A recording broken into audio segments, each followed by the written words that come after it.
नीचे के लोग अर्जुन देव को देखते हुए एक दूसरे से फुसफुसाए। वे मदद नहीं कर सके लेकिन उसके लिए थोड़ा चिंतित महसूस कर रहे थे। इससे पहले जब अर्जुन देव का सामना सुनील तोमर के खिलाफ हुआ था तो कोई भी इतना चिंतित नहीं था। आखिरकार अर्जुन देव की ताकत सभी के सामने स्पष्ट थी। अर्जुन देव की जीत की संभावना कम से कम 50 सरधश तक थी। हालांकि अब उनके प्रतिद्वंद्वी रणबीर थे, जो एक्सट्रीम यिन ओल्ड मैन के अंतिम शिष्य थे। सभी को लग रहा था कि अर्जुन देव की जीत की संभावना ज्यादा नहीं है। प्रभातिका और सुमन ने भी चिंतित भाव प्रकट किए। स्काई डोम दायरे में वापस उन दोनों ने व्यक्तिगत रूप से रणबीर की ताकत का अनुभव किया था। शिव, रणबीर धीरे से उछल पड़े और अखाड़े में उतर गए। फिर उन्होंने अर्जुन देव की ओर देखा और मुस्कुराया। उन्होंने ठंडे स्वर में कहा, अर्जुन देव, मुझे आपका धन्यवाद करना है। आपने मुझे जो दबाव दिया था उसके बिना मैं इतने कम समय में इतनी जल्दी सुधार नहीं कर पाता। अर्जुन देव मंद मंद मुस्कुराए और उदासीनता से बोले, मुझे धन्यवाद देने की कोई आवश्यकता नहीं है। मैं आज फिर तुम्हारी मदद करूंगा। शब्दों की लड़ाई तेजी से आभा के टकराव में बदल गई। रणबीर के हाव भाव ठंडे पड़ गए। वो पहले अर्जुन देव को अपनी आभा से दबाना चाहते थे। रणबीर के पीछे ठंडी हवा चल रही थी। उनकी आभा एक बर्फीले तूफान की तरह थी, क्योंकि ये अर्जुन देव की ओर बढ़ रही थी। बर्फ के टुकड़े हवा में गिरते हुए लग रहे थे। किसी कारण से अखाड़े में तापमान 100 डिग्री सेल्सियस तक गिर गया। जमीन पर कठोर बर्फ की एक परत बन गई, जो अर्जुन देव के पैरों से फैल गई। अर्जुन देव ने धीरे से अपना दाहिना पैर उठाया और बेरहमी से नीचे गिर गया। क्या है, क्या का? अखाड़े पर बर्फ की सख्त परत अचानक बिखर गई। वे बर्फ के टुकड़ों में बदल गए जो आकाश को भर देते थे और हवा में नृत्य करते थे। सीधी धूप में वे बर्फीली रोशनी से टिमटिमाते थे। वे चमकदार मोतियों की तरह लग रहे थे। अर्जुन देव ने अपने शरीर में प्राचीन संप्रभु की रक्त रेखा को सक्रिय किया। एक विशाल, खींची हुई प्राचीन आभा फूट पड़ी और तेज हवा में बदल गई। ऐसा लग रहा था कि हवा का वो झोंका समय के माध्यम से यात्रा कर रहा था, जो प्राचीन काल से उड़ रहा था। हवा में नाचने वाले बर्फ के टुकड़े तेज हवा से इंजेक्ट किए गए थे। जैसे ही ये घूमता है, ये हवा में छेद करता है। ये खूबसूरत वस्तु रणबीर पर बरसते ही एक तेज हत्या के हथियार में बदल गई थी। रणबीर हैरान रह गया। उन्होंने उम्मीद नहीं की थी कि अर्जुन देव आभा के संघर्ष में इतने अविश्वसनीय होंगे, जो उनसे आगे निकल जाएंगे। बर्फ के टुकड़ों को अपनी ओर उड़ते देख रणबीर ने एक कदम पीछे हटकर हथेली पर प्रहार किया। Band, band, band. बिखरने वाली आवाजें हवा में भर गई, जो अंतहीन रूप से गूंज रही थी।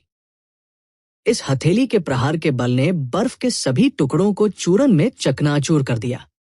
अर्जुन देव की आभा भी पूरी तरह से शून्य हो गई थी। अर्जुन देव ने पहले सुनील तोमर से निपटने के लिए अपनी वाइटल क्यूई का आधा हिस्सा जला दिया था, इसलिए उसका बर्निंग हेवन फिस्ट को जारी रखने का कोई इरादा नहीं था। ब्लू ड्रैगन की छवि पर खड़े होकर अर्जुन देव ने छलांग लगाई और हवा में भरे बर्फ के टुकड़ों से गुजरे। फिर उसने रणबीर पर एक अत्याचारी निडर ड्रैगन मुट्ठी को अंजाम दिया। रणबीर मन ही मन ठंडे स्वर में मुस्कुराया। वो घबराया नहीं। उसने अपने शरीर को थोड़ा झुकाया और अपनी हथेली को कृपाण के रूप में इस्तेमाल किया। फिर उसने दहाड़ते ब्लू ड्रैगन को काट दिया। क्विंटेसेंस द्वारा बनाई गई ब्लू ड्रैगन छवि पर एक चिकनी दरार दिखाई दी और ये तुरंत उखड़ गई। एक ही चाल में बढ़त हासिल करने के बाद रणबीर ने जोरदार पलटवार किया। उन्होंने अपनी बर्फ की सर्वोत्कृष्टता को प्रसारित किया और 3 हथेली के प्रहार किए। अर्जुन देव को वापस खटखटाया और पहल को फिर से हासिल किया। अर्जुन देव, ऐसा लगता है कि आपका भौतिक शरीर केवल ऐसा ही है। अपना कृपाण खींचो। आज मैं पहले से ही असाधारण हूं। ये कुछ ऐसा नहीं है जिसकी आप कल्पना कर सकते हैं। रणबीर ने अर्जुन देव को वापस खटखटाने के बाद गर्व से कहा। ब्लू ड्रैगन थोड़ा डूब गया और अर्जुन देव के साथ जमीन पर मजबूती से गिर गया। रणबीर ने अपनी आधी वाइटल क्यूई जला दी थी, इसलिए उसकी ताकत कम हो गई थी। इसके अलावा वह बिरांशु के सामने बहुत ज्यादा दिखावा नहीं करना चाहता था, इसलिए वह पीछे हट गया। अर्जुन देव ने अपना बायां हाथ घुमाया और लूनर शैडो कृपाण को बाहर बुलाया। वो मंद मंद मुस्कुराया और कहा, इस दुनिया में सुधार करने वाले आप अकेले नहीं हैं। उस स्थिति में मुझे देखने दीजिए कि आप कितने असाधारण हैं। रणबीर ने अर्जुन देव की ओर देखा, जिन्होंने लूनर शैडो कृपाण को निकाला था। वह भयावह मुस्कुराया और कहा, मुझे निराश मत करो, व्हाइट रोब ब्लेड्समैन। खूल पिंजरा। रणबीर ने अपनी उंगलियां फैलाई और धीरे से अर्जुन देव को थपथपाया। अर्जुन देव के पैरों के नीचे अखाड़े में जमीन में जमी एक खूलों की मूर्ति दिखाई दी। जब अर्जुन देव ने महसूस किया कि जमीन में एक अजीब ऊर्जा बह रही है, तो उनके हाव भाव थोड़े बदल गए और वो उछल पड़े। रणबीर मंद मंद मुस्कुराया और अपने दाहिने हाथ से खींचा। जमीन पर बर्फ के खूल की छवि अचानक उभरी और एक विशाल बर्फ के खूल में बदल गई। बर्फ की पंखुड़ियों की परतें 100 मीटर चौड़ी थी। वे ऐसे लग रहे थे जैसे एक विशाल मुंह हवा में अर्जुन देव को काट रहा हो। ऐसा लग रहा था कि रणबीर ने एक्सट्रीम यिन संप्रदाय में एक नई मार्शल तकनीक सीखी है। पिछली बार जब अर्जुन देव ने उनसे लड़ाई की थी, तो उन्होंने ऐसी अजीब मार्शल तकनीक नहीं देखी थी। खूल हवा में उड़ गया, यहां तक कि जमीन से जुड़ा एक डंठल भी था। दूर से देखने पर ऐसा लग रहा था जैसे कोई असली खूल हवा में नाचता हो। आसपास की ठंडी क्यूई धीरे धीरे इकट्ठी हो गई और डंठल लंबा हो गया। खूल अर्जुन देव का पीछा करता रहा, उसे लगातार काटता रहा। अर्जुन देव चाहे कितना भी चकमा दे दे, वह इसे हिला नहीं पाए। रणबीर मंद मंद मुस्कुराया और जमीन से धक्का दे दिया। वह अर्जुन देव पर हमला करते हुए एक सफेद आकृति में बदल गया। Band, band, band. रणबीर की हथेलियां बर्फ की तरह पारदर्शी थी, हल्की ठंडी रोशनी से टिमटिमा रही थी। उन्होंने अर्जुन देव के आगे बढ़ने के रास्ते को रोकने की कोशिश करते हुए 3 हथेली पर प्रहार किए। हर एक ताड़ की हवा ने हवा में एक बर्फीला तूफान बनाया। जैसे ही तूफान आया, ऐसा लग रहा था जैसे ये पहाड़ों को चकनाचूर कर सकता है। क्या शक्तिशाली बर्फ सर्वोत्कृष्टता है। वो वास्तव में एक्सट्रीम यिन ओल्ड मैन के शिष्य के रूप में अपनी प्रतिष्ठा पर खरा उतरता है। जब आसपास के सुप्रीम स्काई संप्रदाय के शिष्यों ने रणबीर को 3 हथेली के प्रहार करते देखा, तो वे दंग रह गए। रणबीर अपने बर्फ जिम्मेदार क्विंटेसेंस को इस स्तर तक संघनित कर सकते हैं, यहां तक कि एक्सट्रीम यिन संप्रदाय के शिखर शिष्यों को भी ऐसा करना मुश्किल होगा। केवल एक्सट्रीम यिन ओल्ड मैन के शिष्य ही ऐसा कर सकते थे, जबकि अन्य लोग बर्फीले तूफान से बच नहीं सके। अर्जुन देव को इसका ज्यादा एहसास नहीं हुआ। वह एक ब्लेड्समैन था। अपने कृपाण इरादे के समर्थन से वह इस तरह के आमने सामने के टकराव से कभी नहीं डरता था। अतीत में जब अर्जुन देव के पास एक पूर्ण 60% समझ वाला कृपाण इरादा था, तो वह इस तरह के सर्वोत्तेजक तूफान से नहीं डरते थे। अब जब उसका कृपाण इरादा महान पूर्णता तक पहुंच गया था, तो उसे इसकी परवाह नहीं थी। शिव। बिजली की रोशनी टिमटिमा रही थी। अर्जुन देव ने केवल अपने 60% समझे गए कृपाण इरादे का उपयोग 3 कृपाण स्ट्राइक भेजने के लिए किया। बैंगनी कृपाण क्यूई के 3 किस्में भेजे। कृपाण क्यूई आकाश को काटने वाले कृपाण की तरह था, जो 3 क्विंटेसेंस तूफानों को आधे में विभाजित कर रहा था। तूफान बिखर गए और अनगिनत बर्फ के टुकड़ों में बदल गए। रणबीर का चेहरा सदमे से भर गया। उन्हें उम्मीद नहीं थी कि अर्जुन देव की कृपाण की नीयत इतनी जल्दी सुधर जाएगी। यह उस समय से बिल्कुल अलग था जब वह स्काई डोम दायरे में था। हालांकि यह रणबीर की उम्मीदों के भीतर था। अर्जुन देव को तीनों तूफानों को तोड़ते देख रणबीर का फिगर पीछे की ओर चमक उठा। फिर उसने अपनी हथेली फैलाई और नीचे पटक दिया। कोल्डियन पाम, हवा में बहती बर्फीली आध्यात्मिक ऊर्जा एक विशाल हथेली में संघनित हो गई। फिर वो अर्जुन देव की ओर दबाया।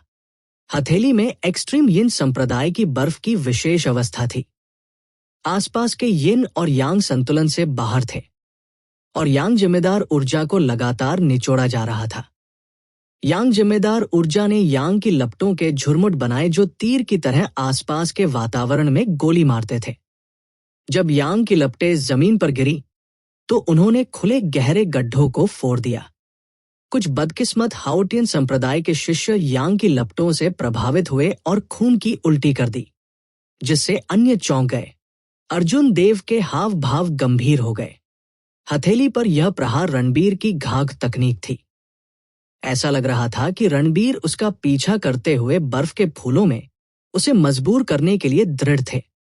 हालांकि इस हथेली की हड़ताल में अभी भी कुछ कमी थी। 4 सीजन कृपाण तकनीक, ऋतुओं का चक्र। अर्जुन देव के चारों ओर सभी प्रकार की रहस्यमय घटनाएं घटित हुई। वसंत, गर्मी, शरद ऋतु और सर्दी। वहां झरने का बहता पानी, गर्मियों की धधकती धूप, सरसराहट वाली शरद ऋतु की हवा और निर्दयी सर्दियों की बर्फ थी। विभिन्न दृश्यों ने 4 ऋतुओं के चक्र, जीवन और मृत्यु के चक्र को मूर्त रूप दिया। बैंग, कृपाण की रोशनी हवा में बर्फ की हथेली से टकराई, जिससे एक बढ़ती हुई सदमे की लहर पैदा हुई जो सभी दिशाओं में फैल गई। जब ऋतुओं की असीम शक्ति आपस में टकराई तो रणबीर ने जिस कोल्डियन पाम पर अपनी उम्मीदें रखी थी वो बर्फ के टुकड़ों में बदल गई और बिखर गई। अर्जुन देव के रिलैक्स लुक को देखकर रणबीर निराश हो गए। वो समझ नहीं पा रहा था कि क्यों। भले ही उसकी साधना बढ़ गई थी और उसने एक गुप्त तकनीक सीख ली थी, फिर भी वो अंत में अर्जुन देव के लिए कुछ नहीं कर सका। इसके अलावा उनके बीच का अंतर उस समय की तुलना में और भी व्यापक लग रहा था जब वे स्काई डोम दायरे में थे। बीते दिनों अर्जुन देव को रणबीर पर पूरा ध्यान देना पड़ता था। अब अर्जुन देव को जरा भी परवाह नहीं थी। वो निश्चिंत नजर आ रहा था। दोनों ने हवा में जमकर लड़ाई की। परिणाम कुछ आश्चर्यजनक था। रणबीर, जो एक तेज गति के साथ पहुंचे थे, ने अपनी सभी चालों का इस्तेमाल किया, सभी प्रकार की मजबूत मार्शल तकनीकों को भेजा। हालांकि वो फिर भी अर्जुन देव को कुछ नहीं कर सके। हवा में व्हाइट रोब ब्लेड्समैन ब्लू ड्रैगन की छवि पर खड़ा था। जैसे जैसे ये ऊपर और नीचे होता गया, इसने रणबीर की हत्या की चालों को एक एक करके तोड़ दिया। ऐसा लग रहा था कि उसके पास अभी भी ऊर्जा बची हुई है। अर्जुन देव ने मंद मंद मुस्कुराते हुए कहा, रणबीर, क्या असाधारण से आपका यही मतलब है? तुम केवल ऐसे ही हो। मुझे वास्तव में आपकी साधना के अलावा कोई सुधार नहीं दिख रहा है। लानत है। अर्जुन देव द्वारा मजाक उड़ाए जाने के बाद रणबीर को और भी अधिक निराशा महसूस हुई। वह चिल्लाया और अपने शरीर में सभी सर्वोत्कृष्टता को प्रसारित किया। आसपास का तापमान गिर गया, जिससे एक भयानक ठंडी धारा बन गई। महान बर्फीली हथेली, एक ठंडी हवा चली और सभी ठंडी धाराएं अचानक एक साथ मिल गई, जिससे एक विशाल बर्फ की हथेली बन गई। हथेली शिराओं वाले पैटर्न में घनी रूप से ढकी हुई थी। बर्फीली हथेली बहुत जल्दी दिखाई दी, जैसे कि वह अचानक पतली हवा से बाहर हो गई हो। इसने एक पल में अर्जुन देव को कसकर पकड़ लिया। रणबीर का रंग कुछ फीका पड़ गया था। वह जोर से हंसे और कहा, चलो देखते हैं कि आप कैसे अहंकारी बने रहेंगे। मैं तुम्हें मौत के घाट उतार दूंगा। स्थिति में अचानक आए बदलाव ने सभी को स्तब्ध कर दिया। सुमन और प्रभातिका ऊपर उड़ने की इच्छा को रोक नहीं पाई। रणबीर के नियंत्रण में विशाल बर्फीली हथेली ने अर्जुन देव को कसकर पकड़ लिया। ठंडी क्यूई में एक विशाल शक्ति थी, जो अर्जुन देव को मांस की पैटी में निचोड़ने की कोशिश कर रही थी। अर्जुन देव ने हथेली में बल महसूस किया और उसे कोई फर्क नहीं पड़ा। उन्होंने पहले से ही 7वीं परत के लिए फर्मेंट बॉडी टेम्परिंग आर्ट की खेती की थी। अब उसका भौतिक शरीर एक प्रारंभिक क्रम के ऋषि शरीर के रूप में मजबूत था। यदि ये उसी खेती का एक और मार्शल सम्राट होता तो उन्हें आंतरिक चोटें लगती यदि अर्जुन देव ने उन्हें इस तरह पकड़ लिया होता। अत्यधिक दबाव ने उनके आंतरिक अंगों को कुचल दिया होगा।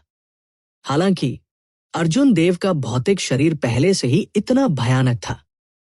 वो अब भी डर कैसे महसूस कर सकता है? उसकी क्यूई और खून बढ़ गया, ठंड को दूर कर दिया। फिर उसने अपनी मुट्ठियां भींच ली और अपनी बाहों पर 12 एक्यूपॉइंट खोल दिए। तोड़ना। एक बढ़ती हुई शक्ति फूट पड़ी और बर्फ की हथेली एक जोरदार धमाके के साथ बिखर गई, जो विशाल बर्फ के टुकड़ों में बदल गई, जो तेज धमाके की आवाज के साथ मंच पर बिखर गई। रणबीर ने एक कौर खून की उल्टी की और जमीन पर गिर गया। उसका रंग पीला था, खून से रहित। जब अर्जुन देव ने महसूस किया कि बर्फीले फूल ने उसका पीछा किया और फिर से उसे काटने के लिए अपना मुंह खोल दिया, तो वह चकमा देने की जहमत नहीं उठा सका। वह मुड़ा और अपनी कृपाण से फूल की कली पर वार कर दिया। अर्जुन देव ने चुपके से अपने महान पूर्णता कृपाण के इरादे को उजागर किया और बर्फ के फूल की कली तुरंत बिखर गई, उसकी जड़ें टूट गई। जमीन पर खड़े रणबीर ने हवा में खड़े अर्जुन देव की तरफ देखा। उसकी आंखों की रोशनी मंद हो गई और वह बेहद निराश दिखाई दिया। 2 महीने पहले अर्जुन देव की ताकत लगभग उतनी ही थी जितनी उनकी थी। यदि उस हेवन रैंक मार्शल तकनीक के लिए नहीं, तो यह कहना मुश्किल होता कि कौन जीतता। हालांकि 2 महीने के बाद कुनलुन क्षेत्र में अर्जुन देव की वृद्धि तेजी से अर्जुन देव से आगे निकल गई थी, जिससे वो बहुत पीछे रह गए थे। अर्जुन देव को विजयी होते देखकर सुमन और प्रभातिका ने आराम किया। उनके चेहरे पर फीकी मुस्कान दिखाई दी। अखाड़े के किनारे पर प्रतियोगिता देख रहे बिरांशु ने अपने हाव भाव में कोई बदलाव नहीं दिखाया। उन्होंने उदासीनता से कहा, वास्तव में ये ऐसा ही है। कोई आश्चर्य नहीं कि मास्टर चाहते थे कि मैं ऐसा करूं। अगर मैं इस व्यक्ति को नहीं मारता तो लिटिल जूनियर ब्रदर उसके दिल में एक राक्षसी बाधा विकसित करेगा। महान जमे हुए पाम प्रिंट। एक्सट्रीम यिन संप्रदाय के सबसे मजबूत शिष्य बिरांशु ने चुपचाप अपना कदम उठाया। एक विशाल बर्फीली हथेली आकाश से उतरी, जो बिजली की गति से अर्जुन देव की ओर टकराई। हथेली का ये प्रहार बहुत गुप्त था। जब तक अर्जुन देव ने इसकी खोज की, तब तक ये उनके सिर के ऊपर हो चुका था। अगले ही पल वह उसके शरीर पर उतरेगा। बर्फीली हथेली में कुछ असामान्य यिन जिम्मेदार क्यूई भी थी। यह एक ग्रेट फ्रोजन पाम प्रिंट भी था, लेकिन यह रणबीर की तुलना में कई गुना मजबूत था। अर्जुन देव के पास सोचने का समय नहीं था। वह जमीन पर लुढ़क गया। बूम! एक तेज आवाज सुनाई दी और एक गहरा गड्ढा दिखाई दिया जहां अर्जुन देव खड़ा था। इस हथेली के प्रहार के तहत कठोर क्षेत्र तुरंत बिखर गया। एक उभरती हुई सदमे की लहर निकली, जिससे अर्जुन देव, जो दूर तक नहीं लुढ़क गए थे, आकाश में उड़ गए। अरे! बीरांशु कुछ हैरान हुए। अप्रत्याशित रूप से वह इस हथेली के प्रहार से अर्जुन देव को मारने में कामयाब नहीं हुआ। वो इसे चकमा देने में कामयाब रहा। उस स्थिति में मैं एक और हथेली हड़ताल भेजूंगा। जैसे ही बीरांशु के मन में यह विचार आया, एक और चमकीली बर्फीली हथेली हवा में दिखाई दी, जो उड़ते हुए अर्जुन देव की ओर बढ़ रही थी। यह इतना तेज था कि उपस्थित कोई भी इसे महसूस नहीं कर सकता था। अगर वे इसे रोकना चाहते भी तो बहुत देर हो चुकी होगी। हवा में दिखाई देने वाली विशाल बर्फीली हथेली बर्फ के पहाड़ की तरह थी। इसमें न केवल एक असीम ठंडक थी, बल्कि इसमें एक अद्वितीय शक्ति भी थी। वो क्विंटेसेंस का उपयोग करने वाले आधे ऋषि की भयानक शक्ति थी। अर्जुन देव की साधना उनकी तुलना में बहुत कमजोर थी। स्थिति गंभीर थी। अर्जुन देव, जो अभी अभी सदमे की लहर से पीछे हट गए थे, के पास सोचने का समय नहीं था जब उन्होंने एक और बर्फीली हथेली को उस पर उड़ते देखा। उसने अपने सभी बचे हुए वाइटल क्यूई को इकट्ठा किया और अपनी बाहों को पार कर लिया। एक अजगर दहाड़ता है और एक बाघ दहाड़ते हुए क्राउचिंग टाइगर हिडन ड्रैगन के रुख को मूर्त रूप देते हुए वह केवल इस कदम के साथ आमने सामने हो सकता था। बैंग! अर्जुन देव वापस उड़ गए और उनके होठों के एक कोने से खून निकल रहा था क्योंकि वो पतंग की तरह वापस उड़ रहे थे। बीरांशु कुछ स्तब्ध रह गए। ग्रेट बर्फीले पाम की ताकत स्वर्ग रैंक वाली मार्शल तकनीक के बराबर थी। अप्रत्याशित रूप से वह इसके साथ अर्जुन देव को मारने में विफल रहा। बीरांशु की सर्वोत्कृष्टता बढ़ गई, जिससे उसकी ताकत 50% से बढ़कर 70% हो गई। हवा में ठंडी क्यूई बढ़ गई और अर्जुन देव की ओर दबाव डालते हुए एक और भी बड़ी बर्फीली हथेली बनाई। विशाल हथेली अर्जुन देव के सिर के ऊपर दिखाई दी, जो कहीं से भी बन गई। इसने अर्जुन देव को चकमा देने का कोई मौका नहीं दिया, सीधे उन्हें घेर लिया। काका! जैसे ही अर्जुन देव ताइजी यिन्यांग फ्लेम डायग्राम को निष्पादित करने के लिए तैयार हुए, बर्फ के पहाड़ की तरह नीचे दबने वाली विशाल बर्फीली हथेली अचानक चकनाचूर हो गई। हर जगह उड़ने वाले बर्फ के टुकड़ों में बदल गई। अर्जुन देव ने ऊपर देखा और देखा कि एक बैंगनी रंग की पोशाक पहने लड़की दूर से गहन सूर्य पक्षी पर बैंगनी रंग का धनुष पकड़े हुए है। उसके पास एक कठोर अभिव्यक्ति थी क्योंकि वो गर्व से खड़ी थी। उसके चारों ओर एक फीकी रोशनी बह रही थी। वैदेही की आंखें ठंडी हो गई क्योंकि उसने धनुष की डोरी वापस खींची और बीरांशु पर एक और तीर चलाया। हूची! एक उग्र प्रकाश उल्का की तरह आकाश में फैल गया, पलक झपकते ही गायब हो गया। ये इतना तेज था कि कोई भी अपनी आंखें खुली रखने के साथ भी इसका ट्रैक नहीं रख सकता था। बीरांशु के पहले से शांत चेहरे पर एक गंभीर भाव दिखाई दिया। उसने जल्दी से हाथ की सील बनाई और आसपास की ठंडी हवा गरजने लगी, जिससे उसके सामने हवा और बर्फ का एक बवंडर अवरोध बन गया। तीर से बनी उग्र रोशनी एक धमाके से उससे टकराई, जिससे दुनिया को हिला देने वाली आवाज आई। विशालकाय तलवार शिखर का पूरा शिखर हिंसक रूप से हिल गया। एक असीम सदमे की लहर निकली, जिसने आसपास के शिशयों को दूर कर दिया। एक बैंगनी रोशनी टिमटिमा रही और वैदेही मैदान में उतरे। उसने बीरांशु से कहा, बीरांशु, क्या तुम भूल गए हो कि ये कहा है? आपकी हिम्मत कैसे हुई कि आप हमारे सामने हमारे हाओटियन संप्रदाय के एक शिष्य को मार दें? हवा और बर्फ बिखर गई और बीरांशु धीरे से मुस्कुराया। स्वाभाविक रूप से मैं भूला नहीं हूं। ये विशालकाय तलवार की चोटी है। जब तक मैं युद्ध की घंटी बजाता हूं, मैं आपके हाओटियन संप्रदाय के किसी भी शिष्य को चुनौती दे सकता हूं। किसी ने अपना सिर घुमाया और देखा कि प्राचीन युद्ध की घंटी किसी समय बाएं और दाएं झूलने लगी थी। हालांकि अजीब तरह से इसने कोई आवाज नहीं की। अरे, ये घंटी टूटी हुई लग रही है। अप्रत्याशित रूप से ये कोई आवाज नहीं कर सकता है। बीरांशु ने बेहद हैरान होने का नाटक करते हुए अतिरंजित तरीके से कहा। हालांकि चाहे कुछ भी हो, लड़ाई की घंटी पहले ही बज चुकी है। वैदेही, आपको एक तरफ हटना सबसे अच्छा था। जब तक ये व्यक्ति हार स्वीकार नहीं करता या मेरे द्वारा नहीं मारा जाता, तब तक नियमों के अनुसार आप अखाड़े में नहीं आ सकते। उसने बहुत पहले ही ऐसी स्थिति का अनुमान लगा लिया था।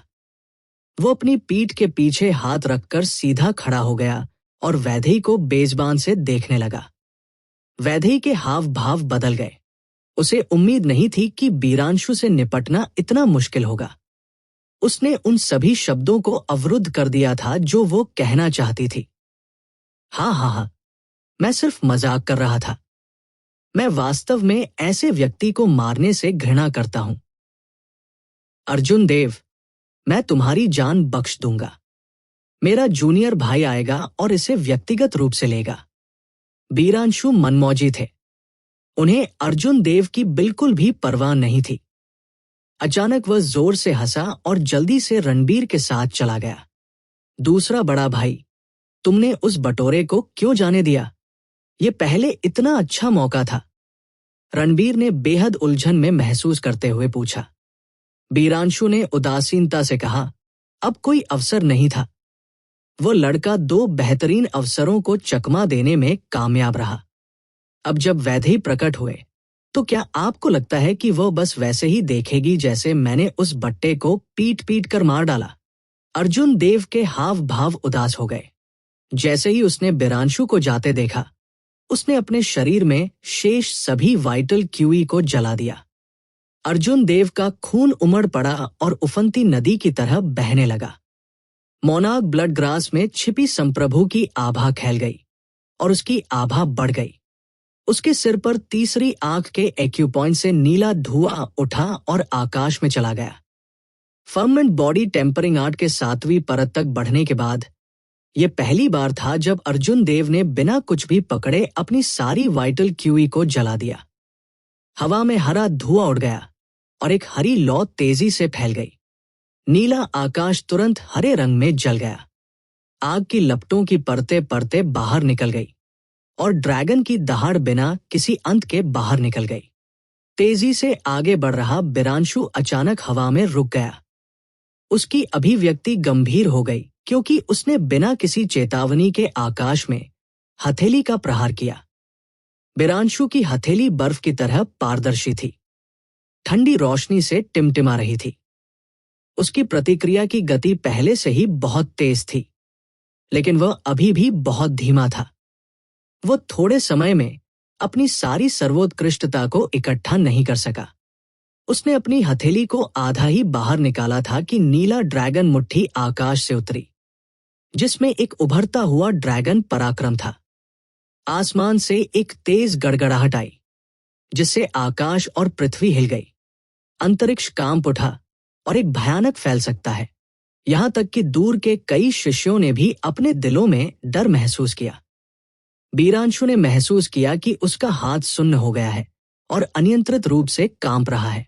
उस ड्रैगन मुट्ठी से कम 1500 टन बल था। चौकन्ना होकर बीरांशु अपनी पूरी ताकत से इसे रोक नहीं सके, यहां तक कि अपनी खेती से भी। उसके दाहिने हाथ की हड्डियों में हल्का दर्द हो रहा था और कर्कश आवाजें सुनाई दी। अप्रत्याशित रूप से उसकी बाह में दरारें दिखाई दी। बीरांशु के बगल में मौजूद रणबीर की हालत और भी खराब थी।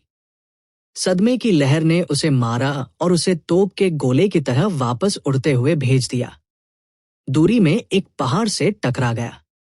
विशालकाय तलवार शिखर पर सभी शिष्यों ने अर्जुन देव को ऐसे देखा जैसे वह कोई पागल हो। अप्रत्याशित रूप से उसने बीरांशु पर चुपके से हमला करने की हिम्मत की।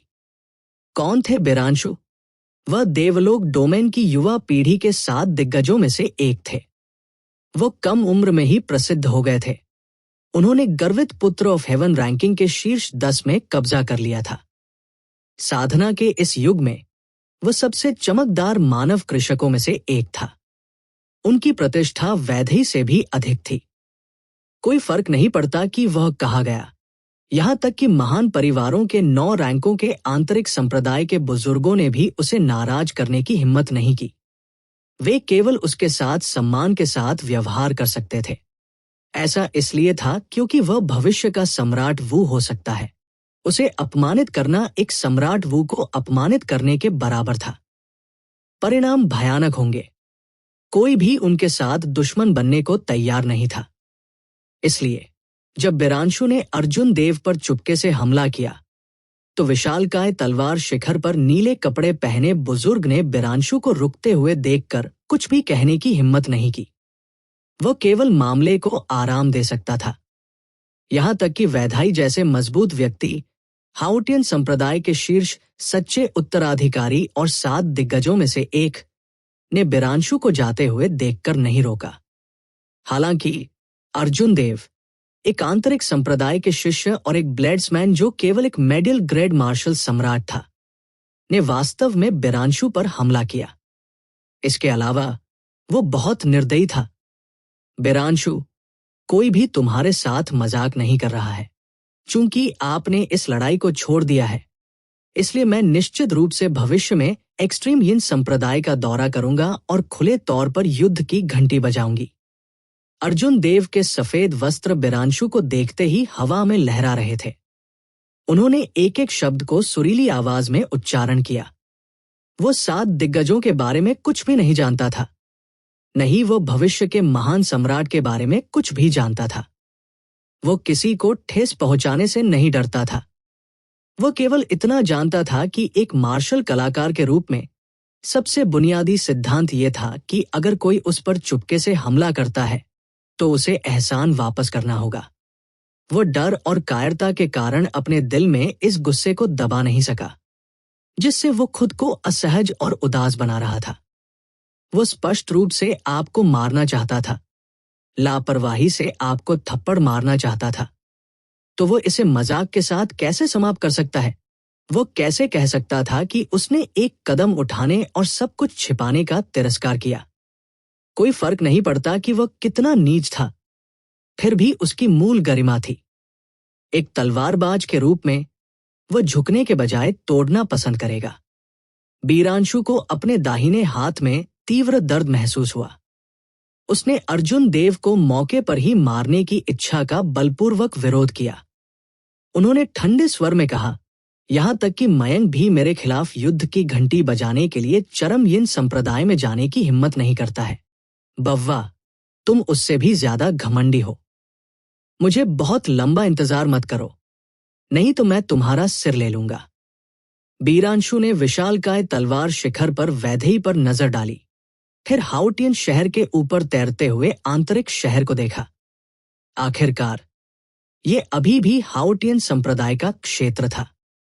एक अर्धसंत के रूप में, चाहे उसकी पृष्ठभूमि कितनी भी शक्तिशाली क्यों न हो, वो झांग जुआन को मारने का अवसर चुकने के बाद ही कुछ समय के लिए इसे बनाए रख सकता था। विशालकाय तलवार शिखर पर हाउटियन संप्रदाय के सैकड़ों शिष्यों ने अर्जुन देव को ऐसे देखा जैसे कि वे किसी मूर्ख को देख रहे हों, अपना सिर हिला रहे हों और एक दूसरे से फुसफुसा रहे हों।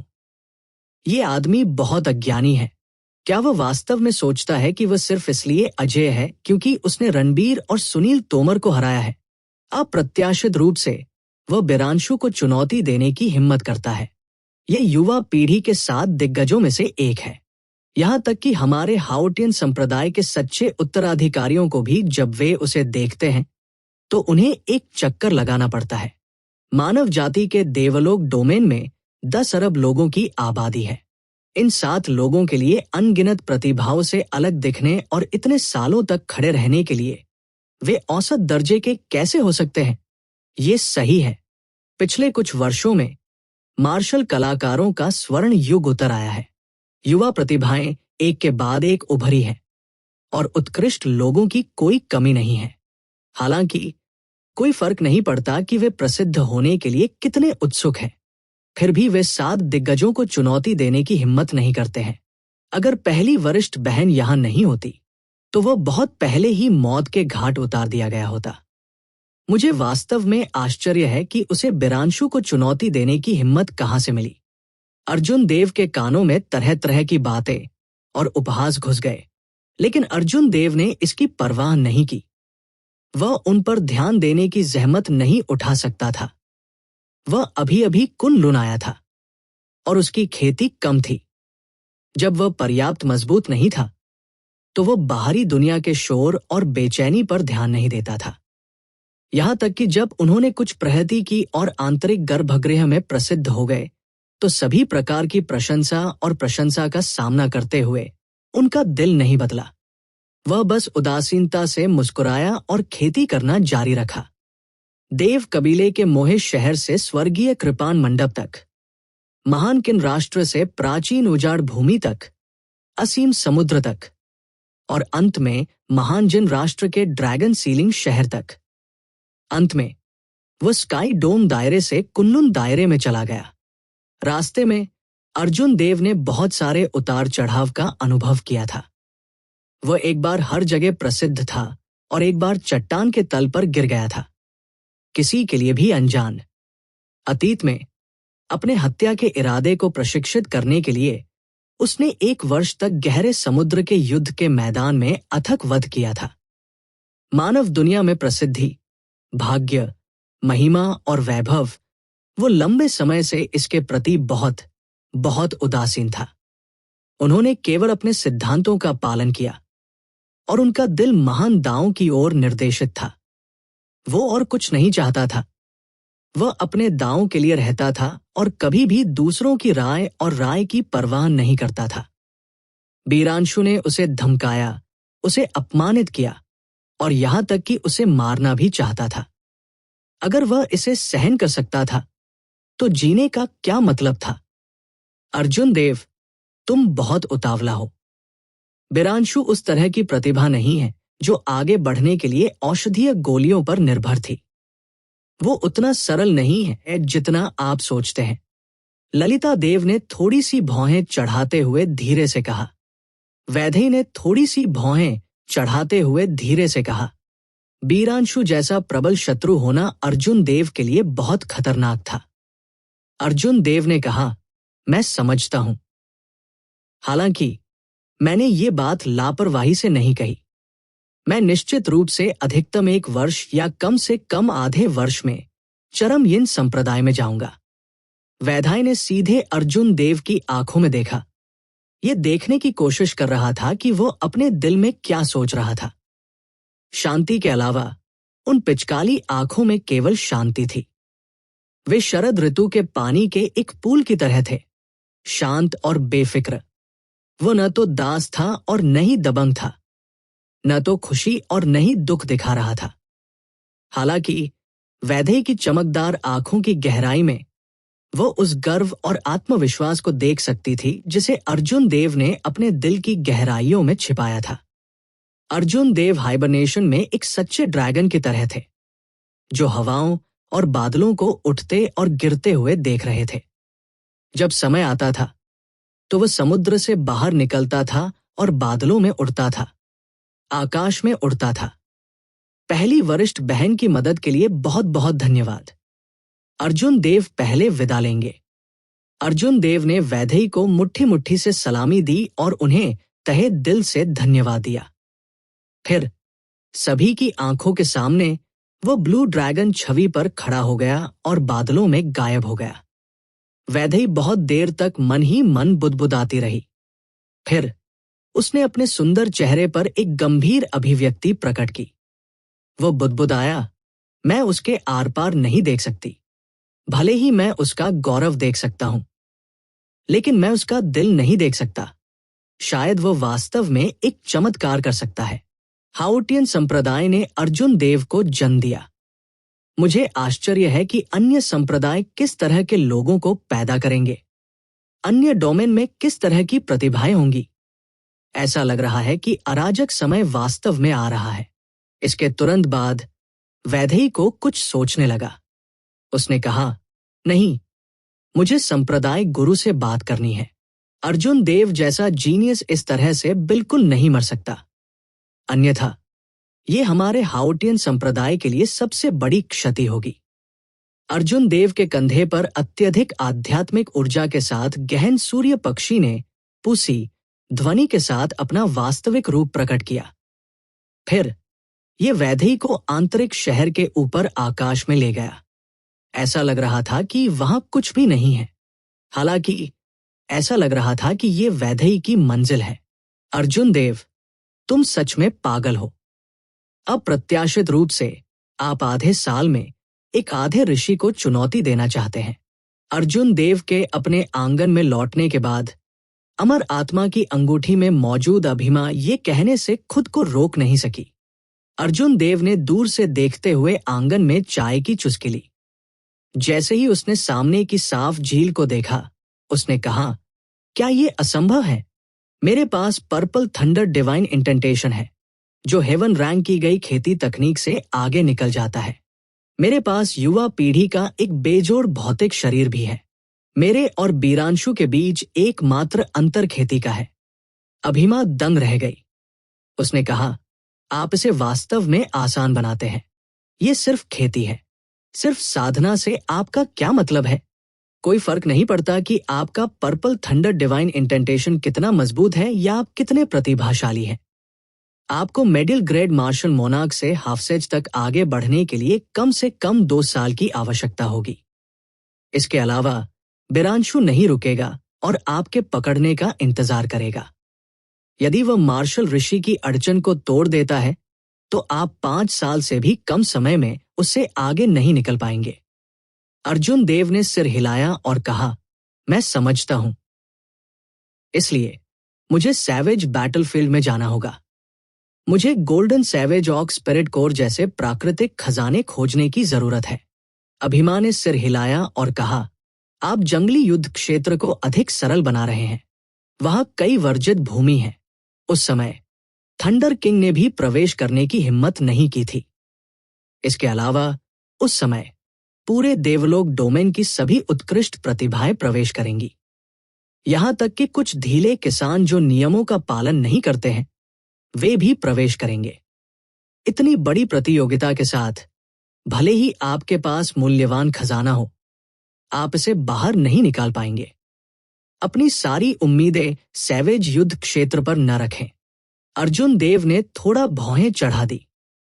अचानक उसने कुछ सोचा। वो मुस्कुराया और कहा, छोटे अभिमा, तुमने छिपे हुए अर्थ के साथ बातें कहना सीख लिया है। अपनी सारी उम्मीदें सैवेज बैटलफील्ड पर न रखें। क्या ऐसा हो सकता है कि थंडर किंग ने कुनलुन क्षेत्र में कुछ खजाने छोड़े हों? थंडर किंग एक प्राचीन मार्शल सम्राट था। इसके बाद वो कुनलुन क्षेत्र की 100 दौड़ों में बिना किसी बाधा के बह गया। यहां तक कि पुरानी पीढ़ी के सम्राट वू में से कई भी उनके लिए एक मैच नहीं थे। यदि वो कुछ खजाने छोड़ गए, यदि अर्जुन देव उन्हें प्राप्त कर सके, तो ये एक महान भाग्य होगा। बीरांशु को पकड़ना आसान होगा। अभिमा के होंठ सिकुड़ गए और उसने कहा, तुम ओवरथिंकिंग कर रहे हो। खजाने भी हैं तो खोल नहीं सकते। ये कुछ ऐसा है जिसका उपयोग आप मार्शल सम्राट के लिए आगे बढ़ने के बाद ही कर सकते हैं। इसके अलावा आप उन्हें खोलने में सक्षम नहीं हो सकते हैं। एक बार जब आप थंडर किंग के खजाने को खोल देते हैं, तो आपने आधिकारिक तौर पर थंडर किंग के उत्तराधिकारी के रूप में अपनी पहचान स्वीकार कर ली होगी। मैं नहीं चाहता कि आप इतने भारी बोझ को स्वीकार करें। अर्जुन देव को शक हुआ। उसने पूछा, क्यों? अगर मैं थंडर किंग का उत्तराधिकारी बन गया तो क्या कोई आपदा होगी? अभिमा और कुछ कहने को तैयार नहीं थी। उसने कहा, मत पूछो। किसी भी मामले में मैं नहीं चाहता कि आप उसके खजाने को खोलें। पहले सैवेज बैटलफील्ड पर जाएं। उसके बाद मैं तुम्हें एक जगह ले आऊंगा। अभिमा ने अपनी मुट्ठी भींच ली और मुस्कुराई। चिंता मत करो। आखिरकार आप मेरे कूड़ेदान मालिक हैं। मैं खड़े होकर उस साथी बीरांशु को आपको धमकाते हुए नहीं देखूंगा। अभिमा की बातों में चिंता सुनकर अर्जुन देव मंद मंद मुस्कुराया। उसे अब थंडर किंग के खजाने की परवाह नहीं थी। ओह, वैसे मेरा नीदरलैंड खूल कैसा है? दूर की चीजों के बारे में सोचने के बजाय कुछ और महत्वपूर्ण के बारे में सोचना बेहतर था। ताइजी यिन्यांग फ्लेम डायग्राम अर्जुन देव का सबसे बड़ा तुरुप का पत्ता था। यदि वह इसे और सुधार सकता है, तो वह बीरांशु से मिलने पर अपनी रक्षा करने में सक्षम होगा। वह ऐसी निष्क्रिय अवस्था में नहीं होगा। अभिमा ने सिर हिलाया और कहा, बहुत अच्छा।